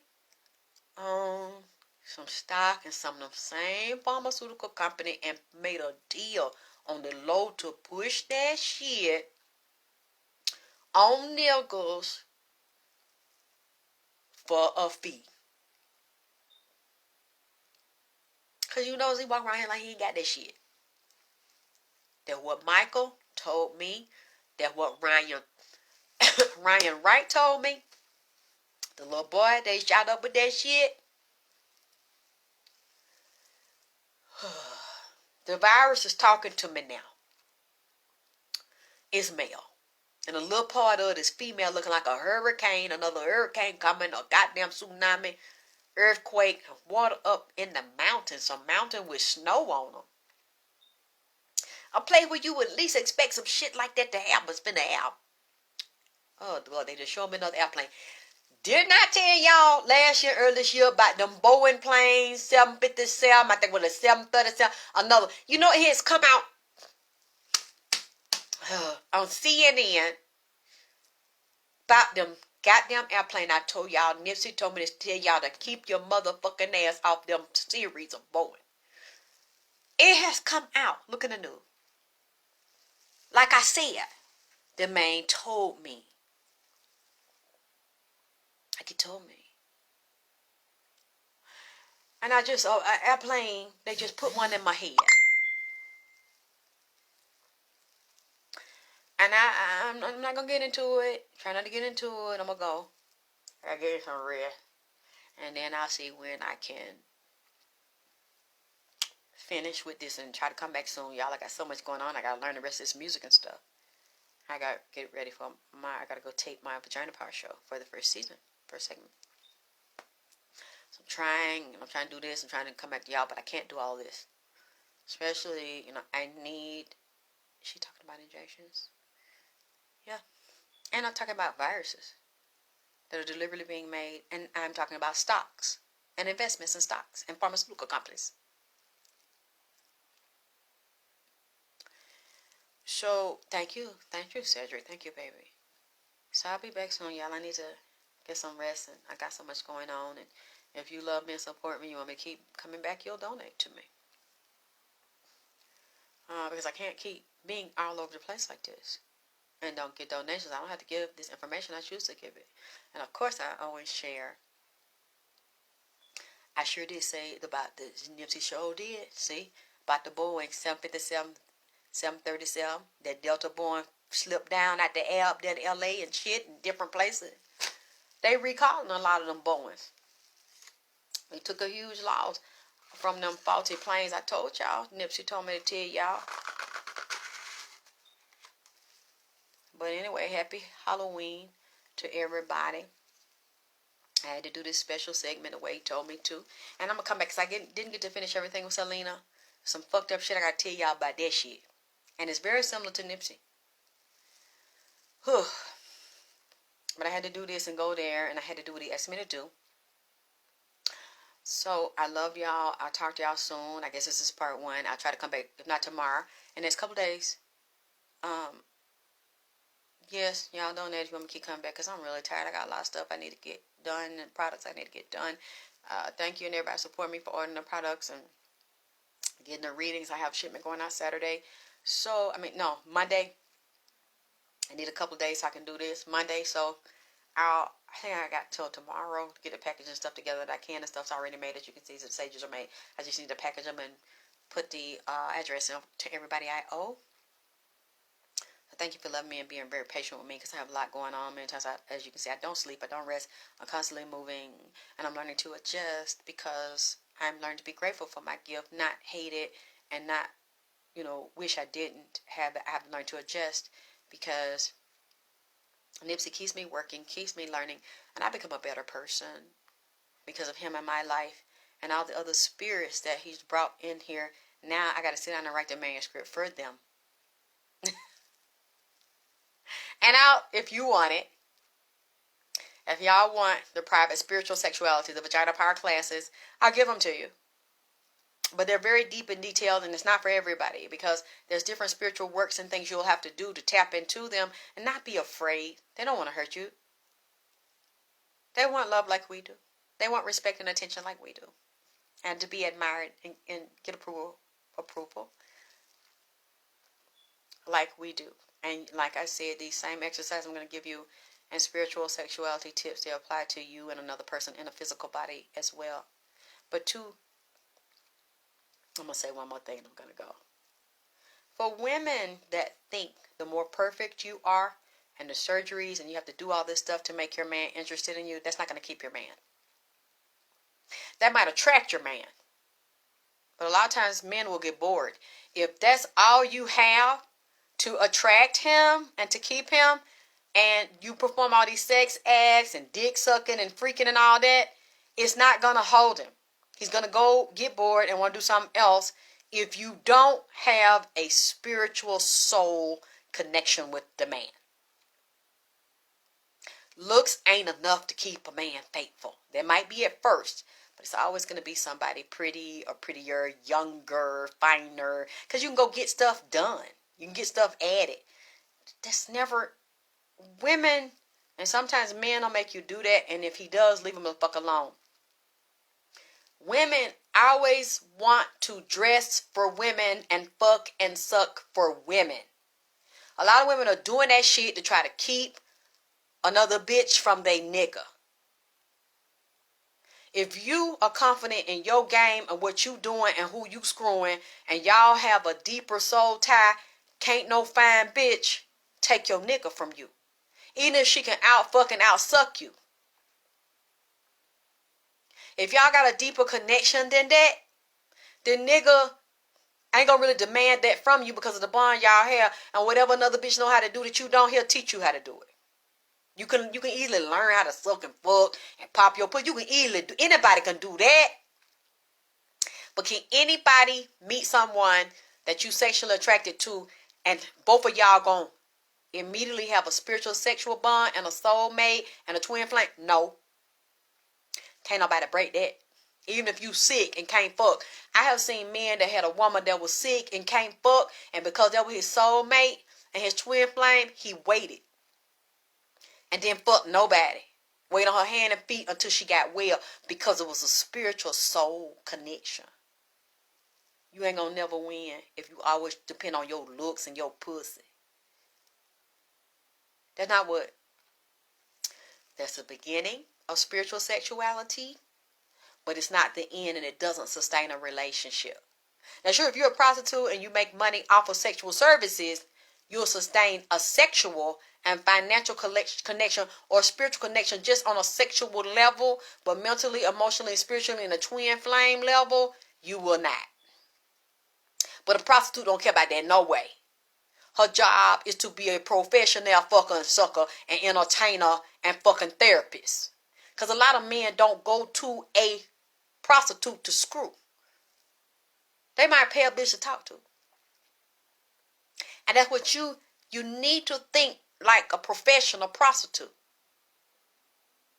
Not to have sex with men. That's not what I meant. But you need to know her ways.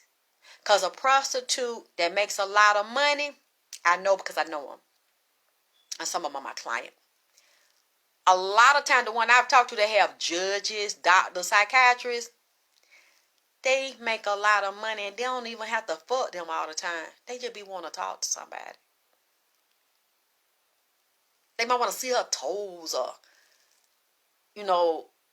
with a certain kind of polish or something, or to rub them.